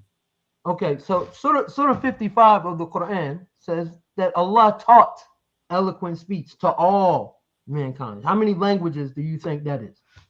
It's a lot. Is it 16? No, it's more than 16 languages. Right. So if Allah taught eloquent speech, how come he only knows 16 languages? Because you have, just like when you have English. English is a bastard language from other languages. You talking about American English, right? English is a mixture of Spanish, Latin. Right. So to understand languages, they have that they call mother tongues. There's languages that derive from, just like you have Hebrew, Aramaic, and Arabic. Right, Semitic languages. Yeah, all of these languages, the Honorable Elijah Muhammad taught us that you won't even be able to speak English in the hereafter. So all of these languages that spin off from other languages, and then you got these dialects from other. Okay. So listen, real quick. I'm gonna say the verse again. It says Allah taught eloquent speech. It doesn't even matter if the speech changes. Our ability as human beings to speak comes only because Allah gives us the ability to speak. That's what the verse is saying. So, for example, a monkey couldn't tell you what a banana tastes like, could he? No. If you had a dog, he couldn't tell you what a rib bone tastes like. You have to watch him and to know it's good to him, right? Because he couldn't describe it. But we, the human being, Allah has given us the ability to speak. What other animal can vocalize the way we vocalize? I mean, imagine eating an apple, right? Or some good bean soup, right? Or a good bean pie or whatever. And you couldn't describe to other people what it tasted like. You couldn't even imagine. Allah taught us that. So 16 languages, what I'm telling you, 16 languages, even if it's 16, which is fascinating, but it doesn't fit the bill. Right. This is what you got. This is what you know, all of the language. No, listen, sir. Listen, it's in the Quran. We both believe that. You want to say it? Listen to what that the Quran is the book of Allah. Allah is saying he's the one that taught all speech to all men. And you're telling me that this man only knows 16 languages. Right. So Master Farad Muhammad was born in 1877. Let's get that clear. We don't believe in a spook that's been living for millions of years. We don't believe in this unseen spook that's just teaching people how to talk and he don't have to speak. Just like if you heard a person speaking in another room, you wouldn't have to physically look at that person to know he's a human being. Just like if you heard a lion's roar and you didn't see the lion, you will understand that that's a lion just by listening to him. So when you hear the Holy Quran says that Allah speaks. You It know doesn't- he a that's not what human. it says. Because That's the not what it only, says. Taught- listen, taught in eloquent speech. let me finish. Because you know that only humans can speak, only humans can talk, only humans can say words to each other and communicate. An immaterial spook cannot do that. So Master Farad Muhammad was born in 1877. Okay, now I need He the time. he is the God who was born during the resurrection of the black man. You know what I'm saying? So we believe that the black man is God. Just like y'all think that this spook Allah lives on through the spook, we think that Allah lives on through his people. Okay, so let me respond to that. Right. So again, I'm gonna give you guys about 5 more minutes. Then we're gonna open up the chat for a little while, right? You said 5 more minutes. Yeah, so you can go a Okay, little bit more, you know. Okay, so you said Allah is a spook, right? Yeah, if you don't believe, that means he unseen. And remember now, we're in the book of Allah. We both believe that the Quran is the word of Allah. Like we should follow what the Quran say, right? yes, sir. Okay. So in Surah 2, right? We're gonna go down here to Ayah 2. It says, "This is the book about which there is no doubt, a guidance for those conscious of Allah." Right. So you would agree with that statement, right? This book, the Quran, the Kitabullah, is for guidance for mankind, right? It's for guidance for men from Allah, it's for people who Yes, God sir. conscious, right? Yes, sir. And then it says, now listen, this part is important. Who believe in the unseen. What does it say right there? Gaib. It says, who believe in the unseen. That's the first. So these people who are a guidance for those conscious of Allah, they have to believe in the unseen. What's the unseen there? Things that you don't see. What in particular that you don't see? Right? You just say the unseen. That could be anything. Okay. Just like when you have prophecies. Okay. Prophecies talk about humans. Prophecies talk about humans doing certain things that they haven't done yet. Okay. So I'm gonna tell you what. Hold on. I'm gonna tell you what that, because I don't want you to burn up all. We only got 5 minutes. So Gaib is the Arabic word for the unseen, right? And in the Gaib is Allah Azza wa Jal. Right? Allah is a part, like nobody can see him. And that don't mean he is spooked. Hold on. The Quran says that nobody can see him. His vision can see everything, but no vision can grasp him. What does that mean? Exactly. Just listen, if I told you you can't see me. That ain't what it. Hold on. Okay. You can't see me, but I can see you. Does that mean you can see me? That's how y'all, just like how you say.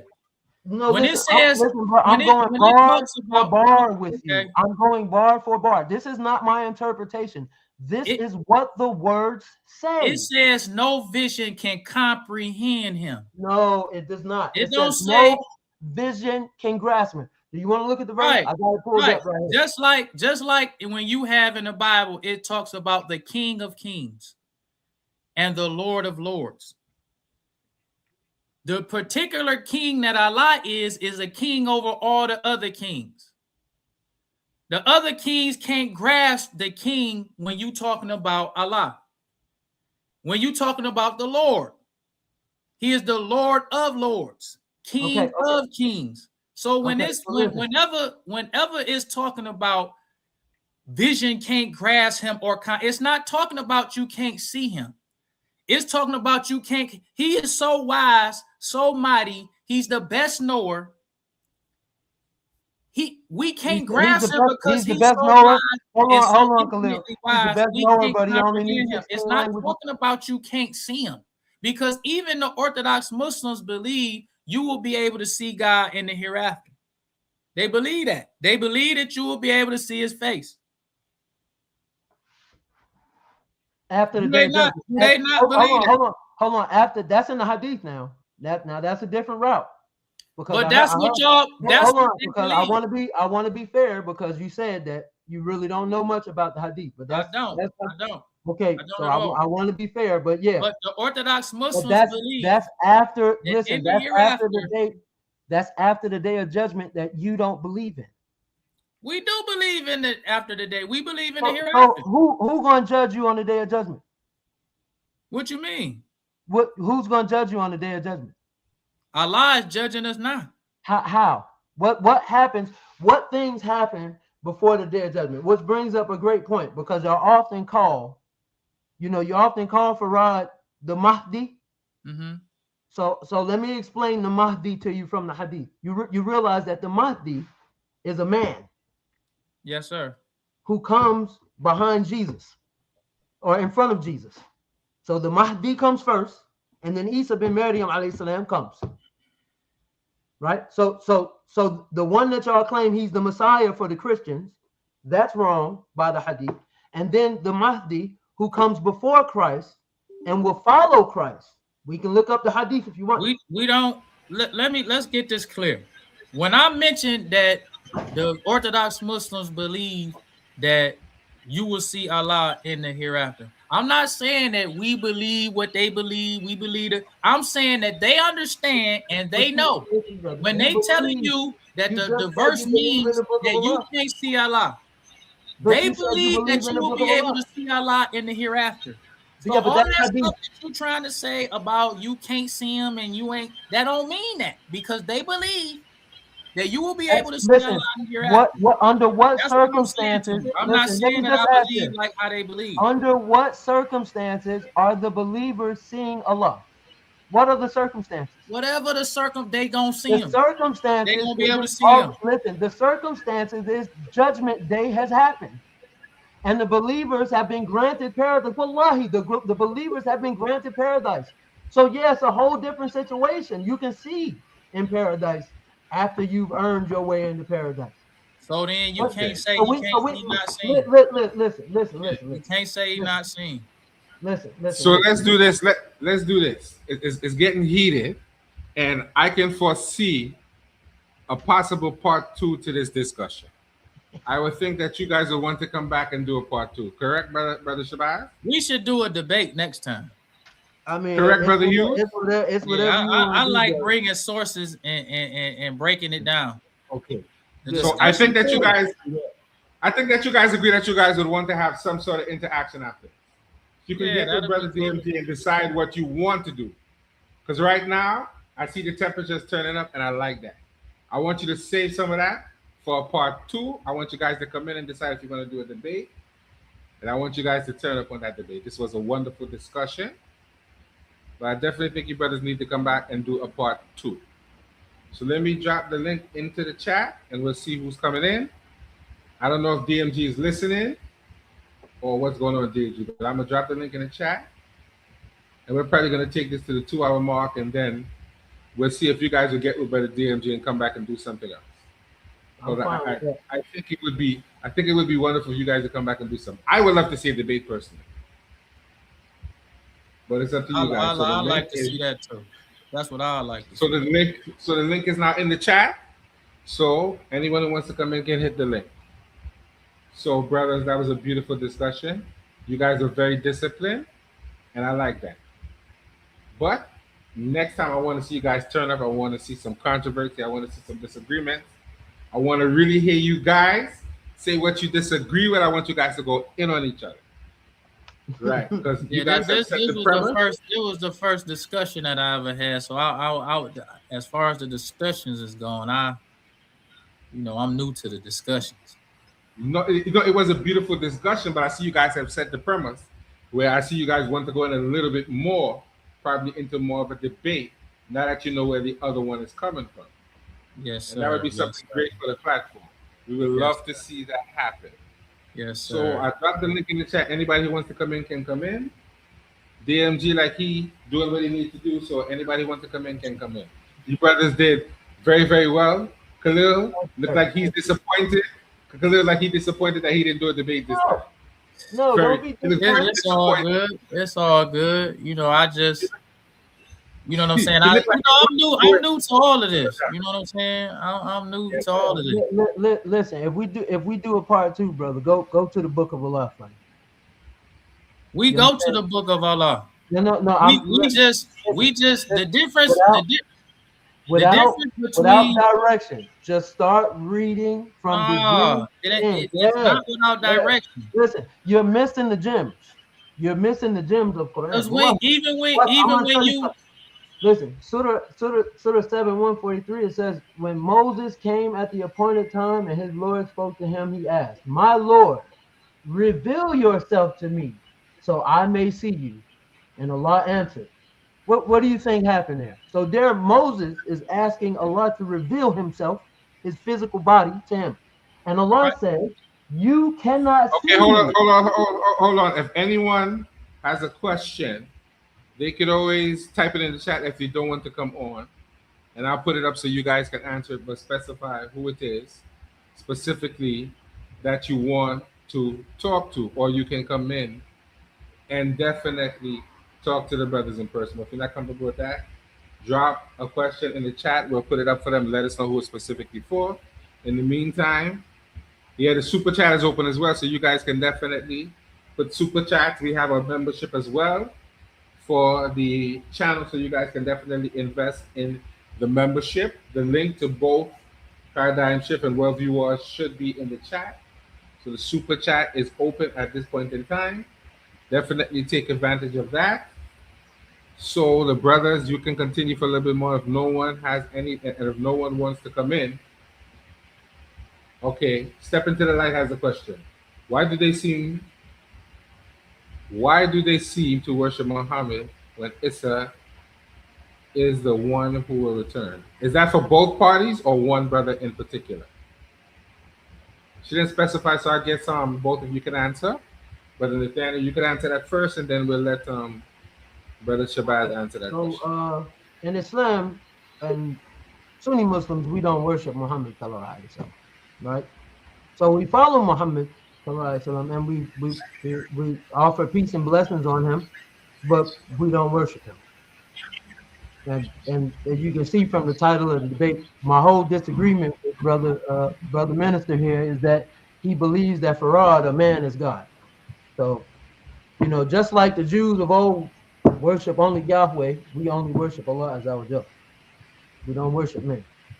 And okay, so, Brother Shabazz, you can answer that question. well, we don't think that Jesus is going to return. We don't think that the physically dead Jesus is going to return, because it's a verse in the Quran that says that Jesus was a sign. So when the Holy Quran and the Bible talking about Jesus, we don't believe that it's talking about the Jesus of 2,000 years ago. We believe it's talking about a Jesus that's supposed to come during the resurrection. And we believe that is Master Farad Muhammad. That's why we say he is the Messiah of the Christians and the Mahdi of the Muslims. So we don't believe that Jesus of 2,000 years ago is going to return. Okay. So as for our portion, as Orthodox Muslims, we believe each prophet has a role to play, and we do believe in the return of Isa bin Maryam alayhi salam. And we believe he's going to bring on the early onset of the day of judgment, the battles, the tribulations. We don't believe that the Mahdi and Isa are the same person. That they're getting their concept from the Mahdi, from the Hadith, but they're not really following through what the Mahdi actually is. So the Mahdi is not mentioned in Quran. So that's the way I know that the Nation of Islam is pulling that from the Hadith. And some of that come from the Moorish temples before the Nation of Islam, where Elijah Muhammad and Farad Muhammad was. His name wasn't. They Farad. never was in the Moorish Zion Temple or the UNIA. Everybody want a piece of Elijah. No. Listen. I'm saying what the historical context is. No, you saying what the So misleaders. that's historical context. I understand that your position has to be it all came from the white man, and you know what I mean. It's all fake. Okay. You know what I mean. Okay. But, So what we're gonna do now? We have two people in here. It looks like I see Blackmail and I see Lavia Shabazz. I believe that is a sister there. So, being that she's a sister, I will let her go first, and she can ask her question. So, Sister Lavia, you could answer. You could ask one or both of them a question. So, the mic is yours. Thank you. Assalamu alaikum. Wa alaikum Walaikum salam wa salam. rahmatullahi wa barakatuh. I wanted to ask Brother Nathaniel a question. Yes, ma'am.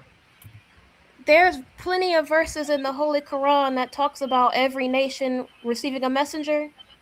Right. You have verse, I believe it's chapter 10, verse 47, chapter 13, verse 7, 16, 36, 35, 24. You have to every nation, there's acts of devotions. You have to there's every messenger to speak the language of their people. It's like it's plenty of verses in the Quran that mentions about how every nation is supposed to have a messenger.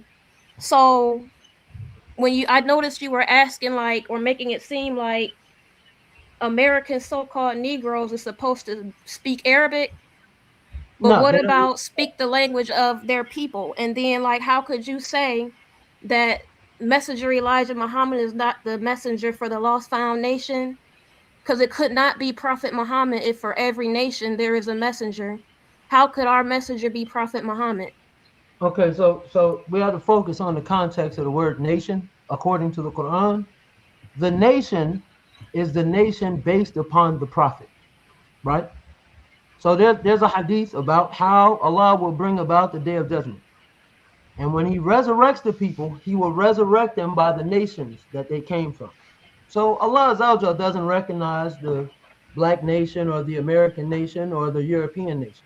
He recognizes nations by their prophets. The Holy Quran does not say that. Oh, it doesn't? It says to every nation there is a messenger. Okay, and what's the context of that, sister? That for every nation there is a messenger. Okay, so I asked you, what is the meaning of the word nation there in Quran? Does it mean like America, Russia? It says for every nation. Okay, so listen, what I'm asking you is, did Allah send prophets to Russia? Russia's a nation. I don't know who Allah sent to other people. I know who Allah sent to the black man in America. Okay, so the context of the verse that you're reading, the nation is Rasulullah sallallahu alaihi wasallam. Where does it say that? When Allah resurrects us, he will resurrect us by our nations. And those nations are the prophets. All right, so give me just a second right here. We'll look up the actual hadith here. I'm sticking to the Holy Quran where it says to every nation there is a messenger. And we sent no messenger but with the language of his people to explain Allah's messages clearly. It's like so. Okay, so in that verse, where's Elijah Muhammad mentioned? He's a messenger. He's mentioned as being of every messenger we get from the Torah, the Injil, and Quran. They're all named, right? So do you believe that the black man in America lacks the knowledge of self? Since we have the names of the white man, we don't have our own names. We eat hog. We hate ourselves. We love our enemy. We don't have nothing of our own. You don't believe that we lost the need of messenger? You don't eat hog, do you? I asked you, what do you believe? I mean, I don't eat hog, or you know what I mean. I don't, Not what do you do. I'm saying, do you believe that the black man in America has been lost, robbed, no, I don't believe after 70-some years that we should still be lost. Not should we still be. I'm saying, no. I don't listen. It's 2026. I think information is at your fingertips. You literally got whatever you want sitting at the tips of your fingers on your phone. There's no reason. Not is there a reason to, brother? I'm saying, do you believe that we have been? Do you believe that we've been robbed of the knowledge of self? That we have lacked the knowledge of self. We didn't believe we were black. We thought we were Negro. We had a slave name. At one time, I would definitely agree that at one time. So who changed that for the black man? Who taught the black man that our names was the white man's name? Who taught the black man not to eat slave hog? master, but is that in the Quran? Who taught us that? Hold on, you said you was talking about the Quran. Is that in the Quran? I'm asking you a simple question that you're struggling to answer. And I'm responding with a question. is that in the Quran? The white man, slaves, That's losing a our fact, name. brother. Is That's that a is fact that we have our names were robbed, that we was carrying produce the names of the white man. produce the Okay, verse. okay, sister. I'm gonna move on to Brother Blackmail, Okay, and thank then you. thank you so much, sister. Thank you so much for your question. Do you have anything for Brother Shabazz or no? No, but I do have one more thing to ask. Okay, go ahead. Go ahead, sister. Go ahead. Go ahead. I Go ahead. just want to know, especially too, seeing as how Brother Nathaniel struggled to answer my questions, and then how it seems that, like, I don't know, it just kind of seems like I wonder, how do Orthodox Muslims have the nerve where they claim to believe in these verses in the Quran that every nation gets a messenger, but then when you ask them about the condition of the black man in America, all of a sudden they struggle to answer the question. Like, we all seen it. I don't know if everybody will admit it, but the brothers struggled. And then I just feel like, to struggle like that, how do you then have the nerve to tell us who God is? Why should we believe in the spook who does not care about us, and clearly his followers do not care about us, but Messenger Elijah Muhammad did? You don't want to give him the credit for it, and what he did, he was taught by Master Farad Muhammad. I would never pray to the spook that clearly he was a coward and his followers are too. They're so much of a coward, they can't even answer a simple question about the condition of the black man and how we came out of it because of Messenger Elijah Muhammad. That's it. Thank you. Okay. Assalamu alaikum. Thank you. Walaikum salam. Assalamu alaikum, my sister. Okay, Brother Nathaniel, you are you gonna comment on that, or are you just gonna leave that? So yeah, she was saying about the context of the verse. It's sort of 1636. It says, in the Islamic doctrine of every nation was sent a prophet, right? So in the verse it says prophet, and so whenever you hear Brother Khalil or Nation of Islam say messenger, to the Quran, messenger is a Nabi, a prophet. And so the prophet that's sent to this nation is Rasulullah sallallahu alaihi wasallam. And this is specifically why they say Elijah Muhammad is not a prophet. Am I right? Am I right, Brother Khalil? That's how the Orthodox the Orthodox Muslims make prophet and messenger the same now that Elijah. Listen, I'm asking you. I'm not asking you what the Orthodox Muslims do. I'm asking you, does the Nation of Islam say that Elijah Muhammad is not a prophet? Yeah, we say he's not a prophet. So the context of the verse is talking about every nation was sent a prophet. Every nation wasn't sent a prophet.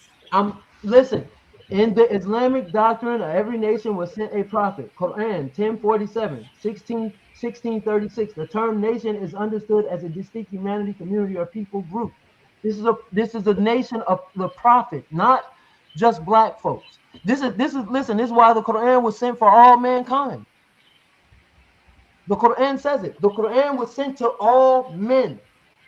So why would it be sent to all men? There's going to be different nations behind Muhammad sallallahu, who it was revealed to. This is the dilemma that Orthodox Muslims have. It's your dilemma. You worship a man god. Elijah Muhammad did for us the same thing that Prophet Muhammad did for the Arabs. The exact same thing. They didn't accept him. They didn't believe what he was saying. But what he taught revolutionized and changed them. Elijah Muhammad the same. He was he was descendant of slaves. He was robbed of a knowledge of self.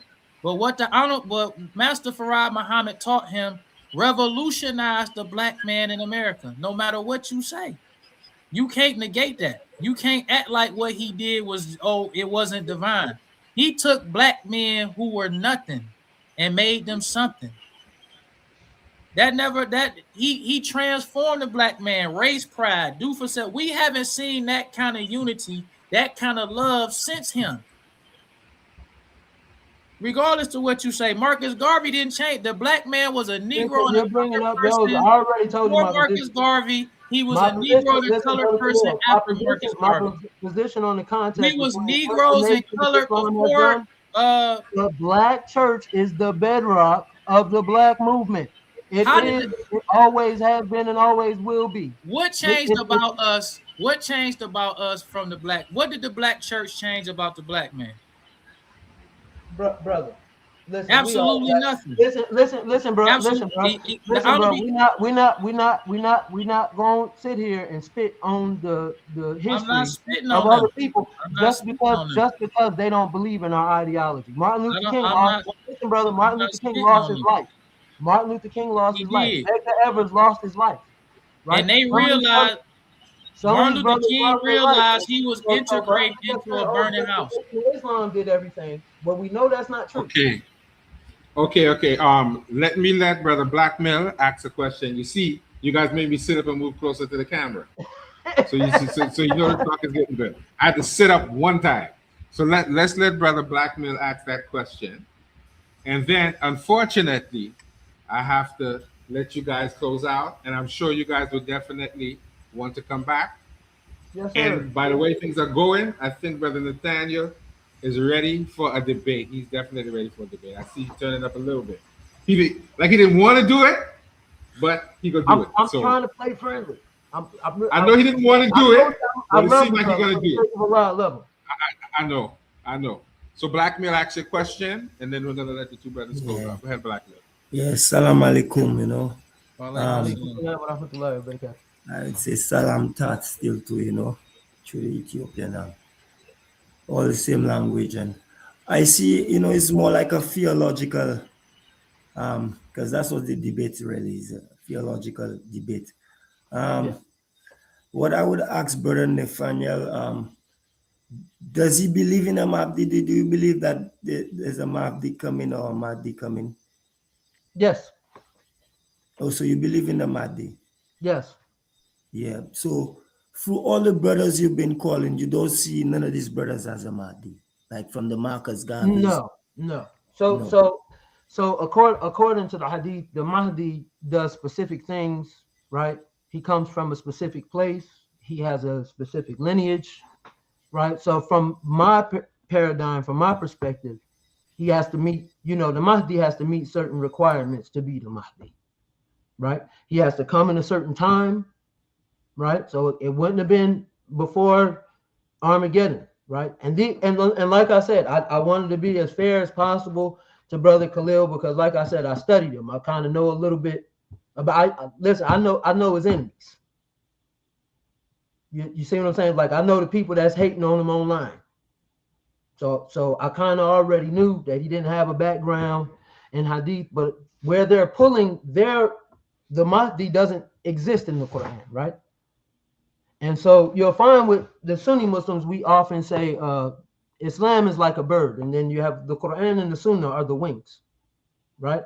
And so the Nation of Islam, really, they have like some portions of the Quran and whatever Elijah Muhammad told them, right? And so what I'm trying to get him to understand, before we even can step into the Hadith part, we got to get past the hurdle of understanding what the Quran says and what the Quran means. So from what you're telling me, that the Mahdi wouldn't be someone like from maybe America or maybe the West. No. It would be someone coming from the East. Because geographically the battle doesn't start with those groups, right? And so, which groups? So we're not gonna name certain names, but the juices are one of the groups, right? So the current European juices are one of the groups, as example, right? And we know that, and we can look. The evidence is there. What they're doing in the Holy Land to other groups, we can see, right? And so meanwhile, Brother Khalil is, and I'm not trying to be mean to you, brother, but it's like you're stuck in a time warp. I watch your videos, 1970 clips, 1965 newspaper clippings, right? And it's 2026, and we're watching the world come to an end. Yeah, but Brother Nathaniel, I'm not a Muslim brother, but I would say as someone who's like, like I would say I'd see myself as a conscious black man also. Although I'm a Rastafari. So what I'm saying is, like even us, like in that black conscious world, right? Because you sound like someone who still understands black consciousness. Would you see yourself as someone who's an Orthodox Muslim, but still, as a black conscious person? Would you Yes, classify yes, yourself like that, yes. right? So just for clarification, right? I was watching a video where brother Khalil was calling the white woman a skunk and a snow bunny. And like I said, some of the things he says I don't always disagree with. Like I don't think we should trust certain folks. I don't think we should have certain folks in our orbit, for obvious reasons. I don't think certain people should be teaching us religion. Right. So for me, these type of discussions amongst ourselves are better than me going, to some Kenneth Copeland or some Joel Osteen. I don't think, after their track record, they don't have no business teaching us religion. And so some things we But agree would on. you agree? Would you agree that even what we're speaking of, that the black consciousness is still necessary and is still necessary in the time we're in because of the atmosphere? Yes. Right. So wouldn't the Mahdi have something to do with even just that aspect of our thinking, because it's a level of psychology and everything? Wouldn't you agree to that? Do you mean like for like our own Because personal Mahdi or according to like my understanding, just like the Mahdi is, like you said, the Mahdi is not really the Christ, right? no? But the Mahdi coming back is supposed to bring something like more righteousness to the planet and maybe a change at least, and we Yeah. would be seeing that change. So would you Yeah. say that change, you're not seeing that change taking place there, according to like that black conscious world that we are in right now on that side of the world? Because I ain't seen that taking place in Arabia and these places. Maybe I'm not on that side of the world, but to me, what's taking place, like what you're saying, according to what the Mahdi, when he's coming back, what is supposed to be happening, I'm seeing like it might not just be the Nation of Islam alone, but all the different movements that we've been mentioning, from Martin Luther King to even just the Moors and all these different movements. I mean, it's a level of consciousness in our time. Okay, You must okay, agree to that. Okay, Blackmail. When the brother finished answering this question, I'm gonna. You can stay if you want, but I'm gonna let the brothers close out when he's done Yeah, answering your question. I just wanted to Close ask out. Brother Shabazz one question still before I leave. Okay, all right. Yeah. So once has the question, both of them are gonna answer. I'm gonna let both of them close out, and I'm trying to keep this under 2 hours to make it a Right. little bit more All right. palatable for the people. And All right, I don't so want them to tell. And I don't want them to tell everything. I want them to save some of that passion for a part two. I want them to come back and do a Yeah, part two. it was a nice So discussion. ask I your didn't see the question. entire discussion. So ask your question and then both of them will answer, and then they're gonna close out. We're gonna look forward to doing a part two for sure. So go ahead, Blackmail. Ask him the question, Right. and then I'm gonna take you down and let both of them make their close out, and I will look forward to the next encounter. I'm actually upset that I have to end this. That is how much I'm actually enjoying the conversation. So go ahead, Blackmail. Ask him the question. Yeah, what I wanted to ask Brother Shabazz, I heard him said that Elijah Muhammad wasn't a member of the UNIA. Did I hear you say that? Yes, sir. So where did we go wrong in history? I mean, I read that before. I mean, I know a number of scholars. I was just trying to figure out where's the evidence that, because I mean, you could do a simple type up and see that, Elijah Poole, they would say. Elijah Muhammad used to work for the UNIA. He was a member of the UNIA. That's right. And so Most of the people, you got to understand, most of the people are jealous of the Honorable Elijah Muhammad. They don't want to give him credit for what he did. So they say that he was a part of the UNIA and he was a part of the Moorish Science Temple. Then he formed the Nation of Islam, which absolutely makes no sense. The Honorable Elijah Muhammad specifically told us that he was not a part of these two movements. Like, and the thing about the Honorable Elijah Muhammad is he has no, whatever he would tell us, we would believe it. Whatever he would say, he didn't have to lie to us about nothing. He told us that Master Farad Muhammad is God. He taught us about Yaqub. He didn't have to, and we believe what he said. We never saw Yaqub. We never saw the 24 scientists. All this stuff he telling us, we going with what he's saying. So if he was a part of the Moorish Science Temple, it would not have changed nothing about what we felt about him. He is a man who did not have to lie to us about nothing. He told us he wasn't a part of that. He told us that he was, when he saw Master Farad Muhammad and Master Farad Muhammad taught him, that's when he learned what he knew. And he always gave Master Farad Muhammad credit. He was, when you look at how loyal the Honorable Elijah Muhammad was to Master Farad Muhammad, it's like there's no way he could have been a part of none of these movements. Because honestly, you're the first member I've ever heard that's, have said that.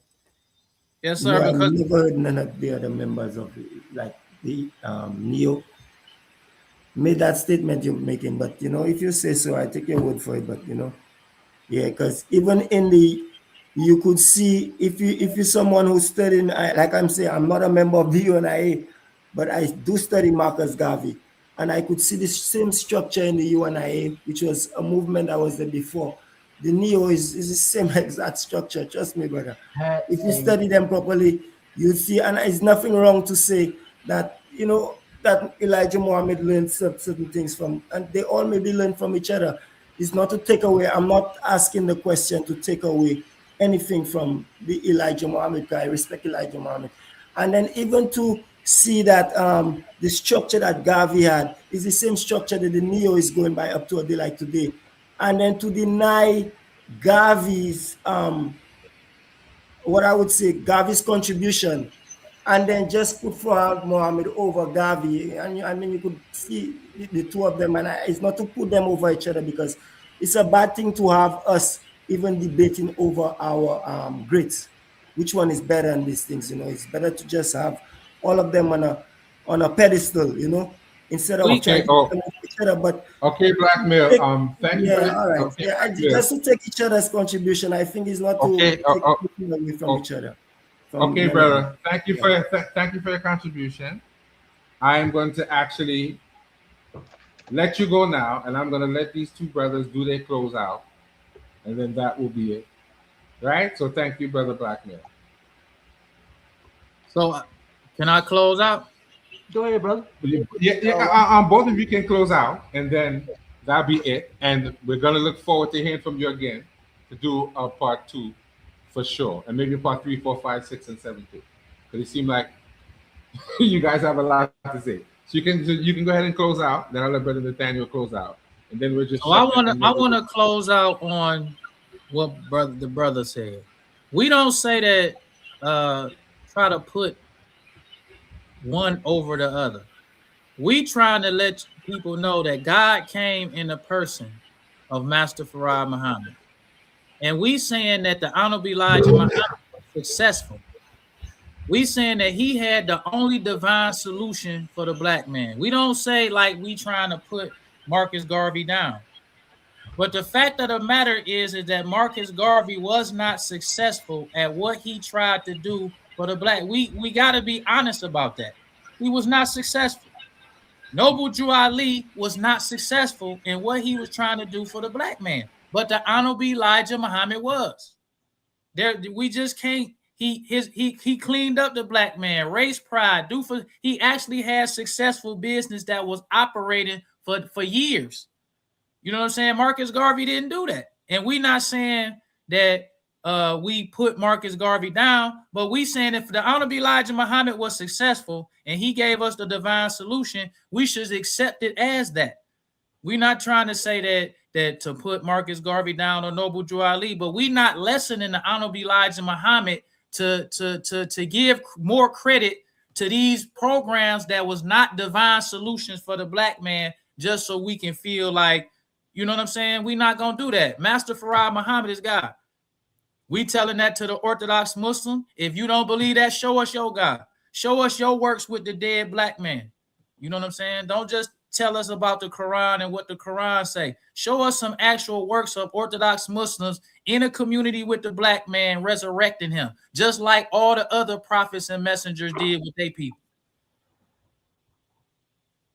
Finish. That's my close. All right, Brother Nathaniel, you can close out. I see DMG is here. I don't know if he wants to say anything before we close out. He can definitely jump in. Mm-hmm. Okay, so in closing, I just want to stick to the same 3 topics. You know, we got theology.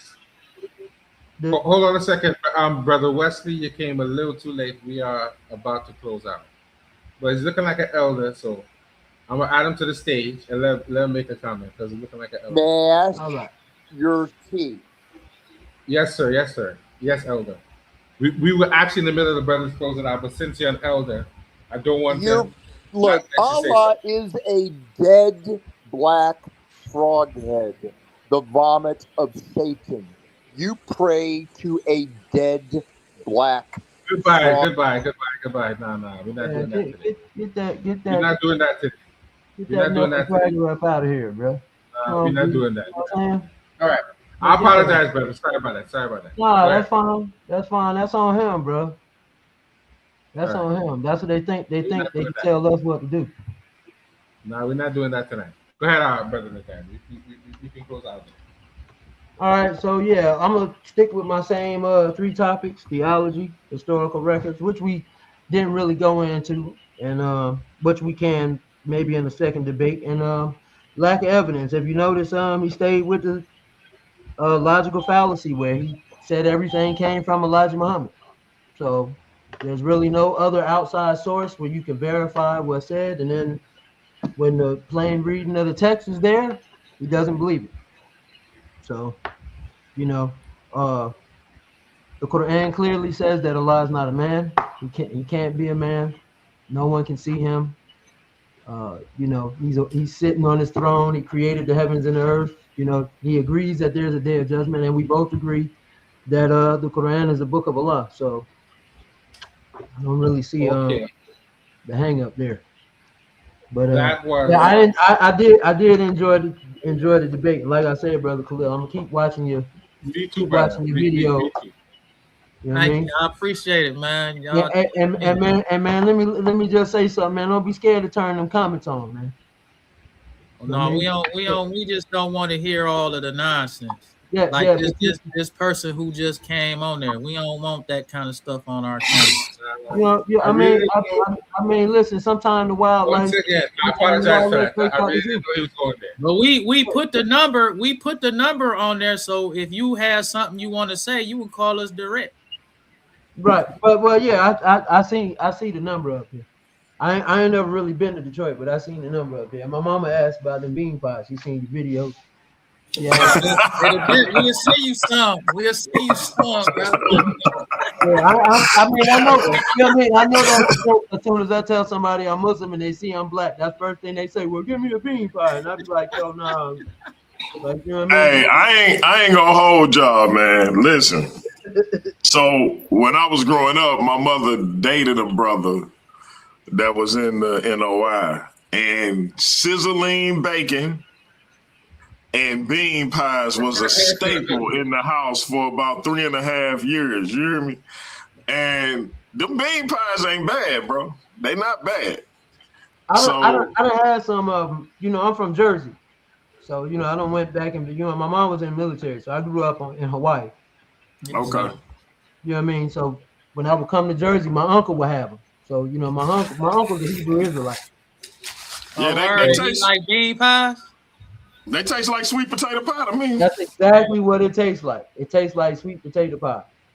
And so I was out, you know, I got a gazebo outside with a little TV and stuff set up outside. So I was watching your videos outside, and she heard that Korean bean pie. Yeah. Yeah.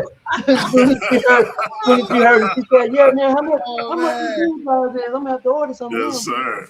Yeah, Wow. and Yes, you know, sir. so I'm 47, so you know, my mom grew up. She grew up around that time. Yes, sir. You know what I mean? That's So how did I do, brother? How did I do, DMG? Well, first, and let me say this. Jose, I think you were an excellent host. I'm looking forward to you being my backup. You did an excellent job, brother. Me and my wife, I was up there rubbing my wife's feet, and she was chilling out. She'd say, Jose, doing great. Once the queen said you was doing great, I was like, yeah, he's solid. He's solid. I want to say shout out to everybody in the chat, stepping to the light. I hope I'm saying it right. Livia Shabazz, my brother Ash, my brother Black Mill in the building. Shout out to everybody else. If I didn't name you, charge it to my head, not my heart. I can't scroll up right now because I know these brothers trying to get out of here. I want to personally thank both brothers for having what I believe was a productive dialogue. Even though it got a little turned up and never got disrespectful, and I 100% appreciate that. I think that's much needed. And I will get with both of y'all probably around Monday or Tuesday to see when we can either schedule another discussion or just go full-scale debate. Yeah, I think Brother Khalil's right. We need to get a little bit more formal, get some more time to talk. Yeah, I agree. Yeah. I enjoyed this. Me too. There it is, man. Appreciate both of y'all brothers. Khalil, I always appreciate you. That live when you do your thing tomorrow, because I'm going to be outside in the yard watching you. Yes, sir. No doubt. Hey, listen, Khalil, whenever he has somebody to talk to, he hit me up, and it's a bunch of other people he can hit up, but I appreciate the brother for hitting me up. Shout out to this brother, Nathaniel, for giving us a shot. We've been seeing him in the chat supporting. We appreciate him. And shout out to my bro. I almost said little bro, but I done found out you a couple of months older than me, Jose. No. I actually made a mistake. I'm actually going to be 49, so I am the little bro. Oh, wow. Okay, well, you my little bro, Jose Francis, man, for doing an excellent job hosting. This was a great discussion, and we look forward to doing more with these two brothers, whether it's another discussion between them or discussions with other people. Hopefully, we'll finally get them Israelites to get off the bench. For real. We got brother Kassad up here now. He said he want to smoke, so hopefully we can set something up with him and some other Israelites. And again, y'all feel free to come up here. Khalil know this for a fact. You can come up here and do a lesson by yourself, and we'll let you do that, and we'll have some people come up from the chat and give a question or a comment. So we got the Kemet Infomonger, Steve Calabro versus Lucifer the Devil, a.k.a. Joshua the Scholastic Bully. That's tomorrow, 7:15 p.m. Central Time. They will be having a face-off. Make sure we got some things ironed out with this debate those brothers trying to do. We're going to start that off over here, and we're going to end it on Worldview Wars Debate League. My brother say, Brother Ash say, so there's smoke anywhere I go. I hear you, brother. I hear you. So we gonna hear you. We gonna get that brother over here too. That's an Israelite brother. He was on the other day. Hey, brother Khalil, that's one of your features down there. For real, we hear you. We hear you, brother. Man, listen, when I watch all your videos, I had that brother give me his number. I hope I got it saved. I emailed him. I mean, I haven't emailed him yet, but I think I emailed the number. Is he with IUIC? He with IUIC? I don't think so. I don't think so. I don't think he wouldn't. He may be with a camp, but I don't think it's one of the ABC type of situations. Okay. But I'm not 100% sure on that, so we'll see. But I'm definitely gonna try to get y'all together, man, even if it's just for another discussion or if it's for a debate. So, hey, y'all stay tuned. We got a face-off tomorrow. We already got Big Hemi and Ramos scheduled. This face-off will be for the first round of our world title tournament. We are determining a new World View Wars Debate League world champion. First up is Joshua, the Scholastic Bully, also known as Lucifer the Devil, against the Kemet Infomonger Steve Calabro. That will be a first round matchup. The other half of that that big four, final four, is Pandemus, the Pan-African Atheist, versus our brother Zion, the Lion War Child. Bless up to my brother Zion. Salute to my brother Pan. We'll be bringing that to y'all soon. And we're going to see what's what, man. This was a great show. I appreciate y'all 100%. Fire of God is the brothers' camp. Fire of God. Make sure y'all go check out that brother channel as well. Yes, ma'am, Michelle. Pan is coming back. He said he want his belt back, so we're gonna accommodate the brother. Family, y'all make sure if y'all didn't catch the whole thing, y'all go back and watch the replay. Two powerful brothers, very respectful dialogue, and y'all will see them on here again.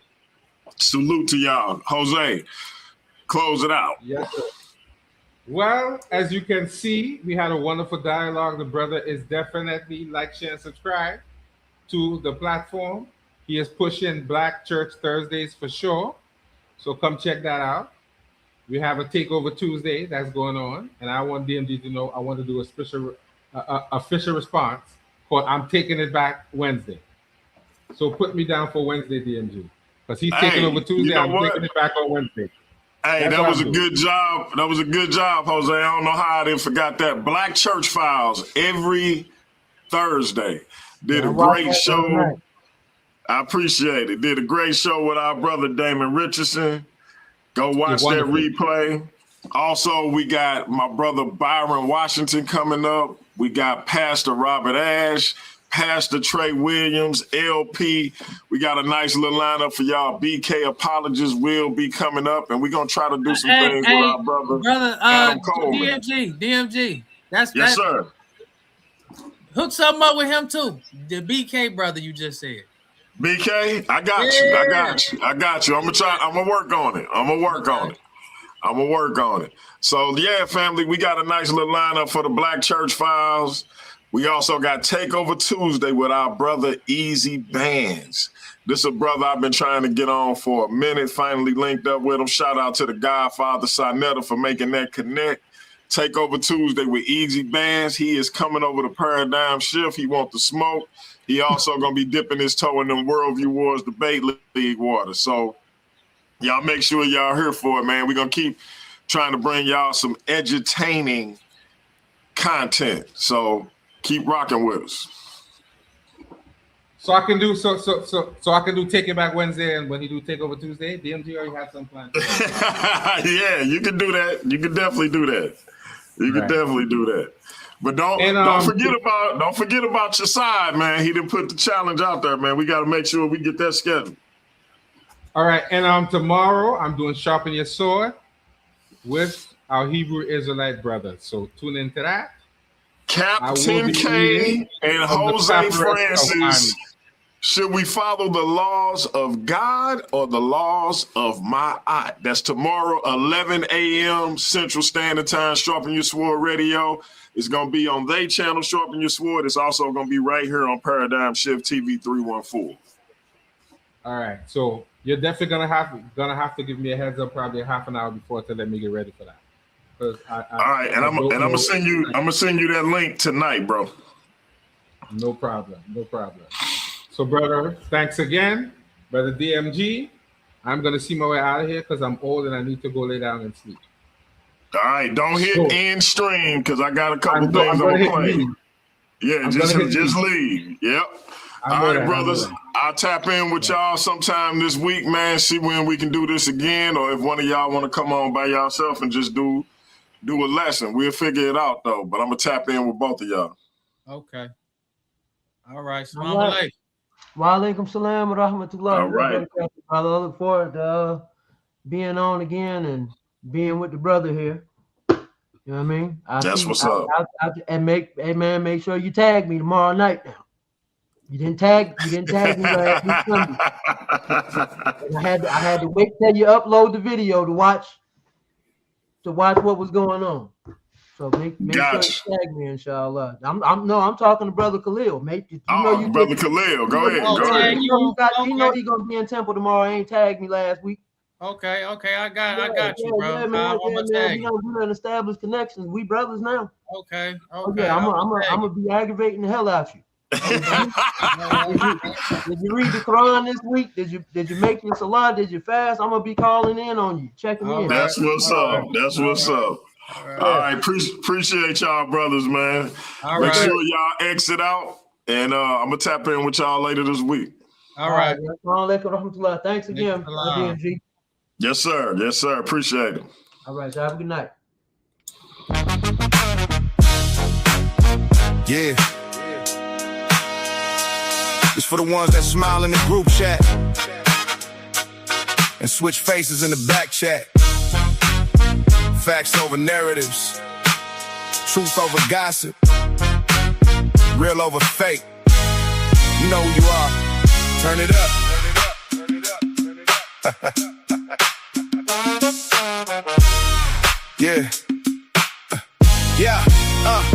I seen them build a case out of rumors and assumptions, turn a molehill to a mountain through deception and corruption. Same people hollering peace, be the first to start the beef, then hide behind screenshots when it's time to show receipts. Funny how the truth get lost when agendas get involved. Everybody got opinions, ain't nobody trying to solve. Back channel politicians, social media magicians, creating false realities to fit their own positions. They say they want the facts, but they scared of what they find. Rather spread a juicy lie than admit they crossed the line. Saw it happen every day, fake concern, fake love. Throw a rock and hide their hand while they pray to God above. YouTube gangsters in the comments, keyboard killers on patrol, selling outrage for attention while they slowly lose their soul. If the truth don't help their movement, then the truth become the enemy. To rewrite the whole story just to damage your identity. Facts over narratives. Truth don't need no witnesses. Facts over narratives. Real don't need embellishments. Lies got expiration dates. Facts over narratives. Watch the snakes reveal their face. Facts over narratives. Facts over narratives. I'ma ride with the truth to the day they carry me. Private conversations somehow end up in the streets. Edited and twisted till they barely look complete. Context get assassinated.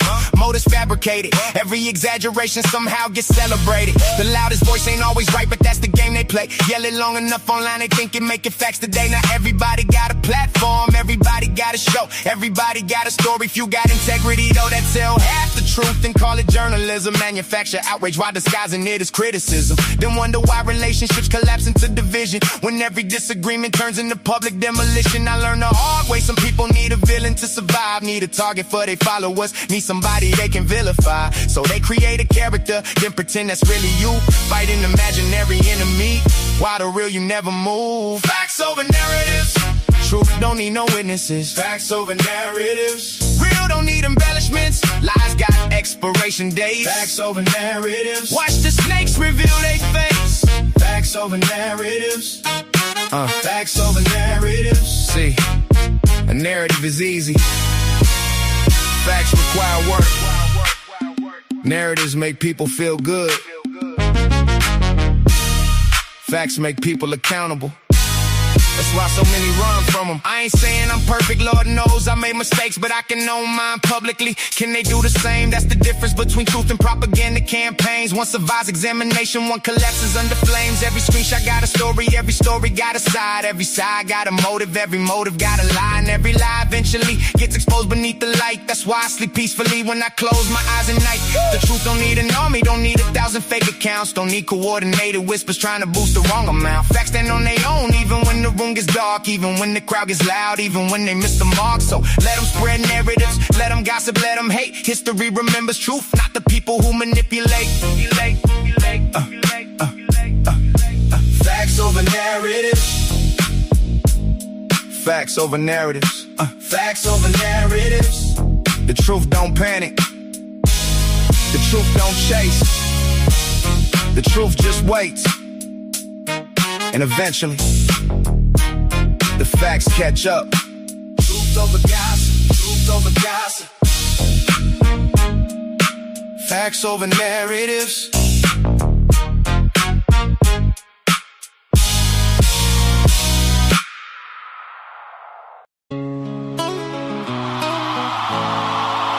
Yeah. Ain't this what y'all wanted? Now you talking like enemies. That's crazy. Fake online friends lead to bitter ends. Stop me when I'm not saying what's true.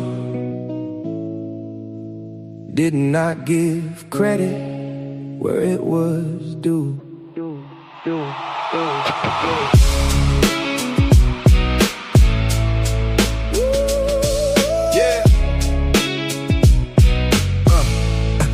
Heard they saying they made deep. Made me say, go ahead, make another me. They want the throne but can't carry the pressure. Now resentment dressing up as bad lectures. You built my platform, but is that true? If you built mine so easy, why you ain't build yours too? See, I was loyal to a far defended bad behavior. Every time they cross the line, I still show favor.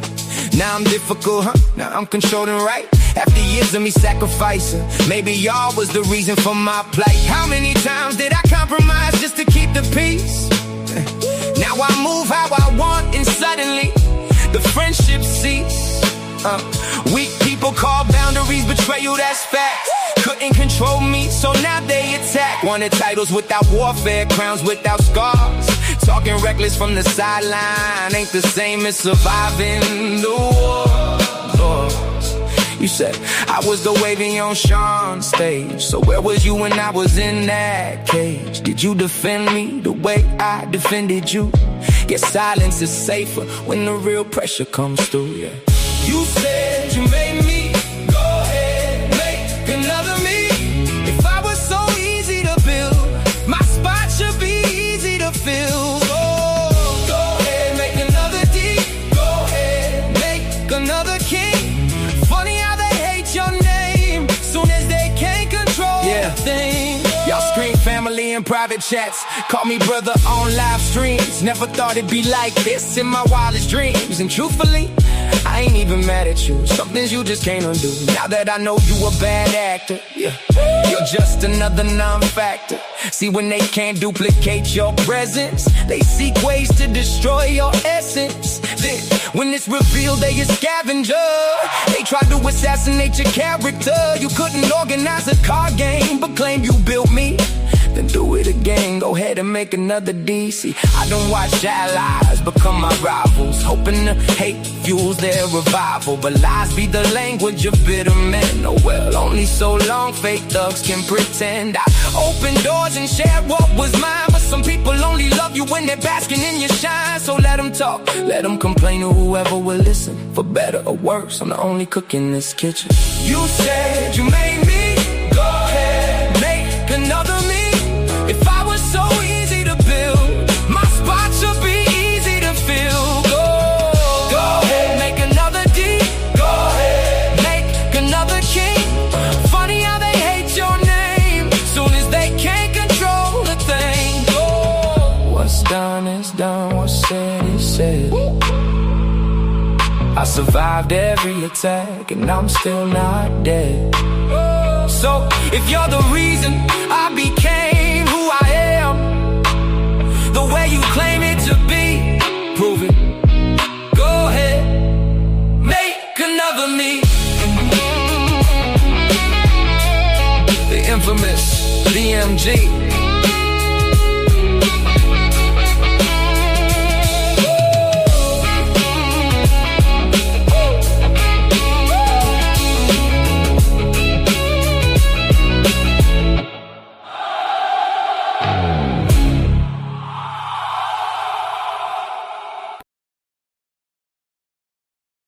I don't got no friends. I don't got no friends. You know what I mean? I got supporters, people on my side and people on the other side.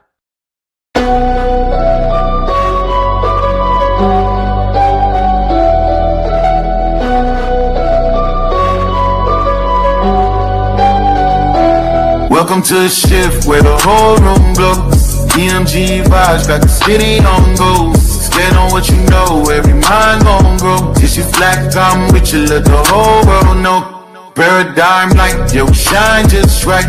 Respect your view, even if we don't align right. We can disagree and still keep the love tight. DMG family, we elevate the mind right. This that channel that be talking back, energy attack. Iron sharpens iron, watch the whole league react. Competition in the building, better tighten up your facts. We ain't clones, but we still mirror how you crack under impact. Every debate will work hot, spot a weak, rap fast. You live wrong, paradigm shift, and break your stance. I'm the judge, the jury, the pen, the contrast. My bars hit always like a quadruple, bottom to the shift, where the whole room glows. DMG vibes got the city on go. Stand on what you know, every mind gon' grow. If you black, I'm with you, let the whole world know. Paradigm light, yeah, we shine just right. Respect your view, even if we don't all align right. We can disagree and still keep the love tight. DMG family, we elevate the mind right. We invite every mind, long as you stand on yours. Walking with respect, leave with open doors. Channel stay lit, views jumping off of boards. STL bounce, yeah, the spot from the source. Competitors, welcome, step up, don't fold. We don't fit pressure, we refine under load. Thoughts heavy, we press them till the truth gets told. Shift so clean, if the platinum even willing to go. Come through correct, bring your logic and your proof. Speak your truth, just don't run from the truth. We debate with grace, that's the paradigm groove. Flow so smooth, even turbulence move. Welcome to the shift where the whole room go. DMG vibes got the city on go. Stand on what you know, every mind gon' grow. If you black, I'm with you, let the whole world know. Paradigm light, yeah, we shine just right. Respect your view, even if we don't align right. We can disagree and still keep the love tight. DMG family, we elevate the mind right. Where the home go. DMG vibes got the city on go. Stand on what you know, every mind gon' go. If you black, I'm with you, let the whole world know. Paradigm light, yeah, we shine just right. Respect your view, even if we don't align right. We can disagree and still keep the love tight. DMG family, we elevate the mind right. Welcome to the shift. DMG vibes got the city on go. Welcome to the shift. Stand on what you know, every mind gon' grow. Welcome to the shift. If you black, I'm with you, black, I'm with you. Welcome to the shift. We can disagree and still keep the love tight. Welcome to the shift. DMG family, we elevate the mind right. Welcome to the shift. DMG vibe got the city on low. Walk with paradigm shift, keep it on four.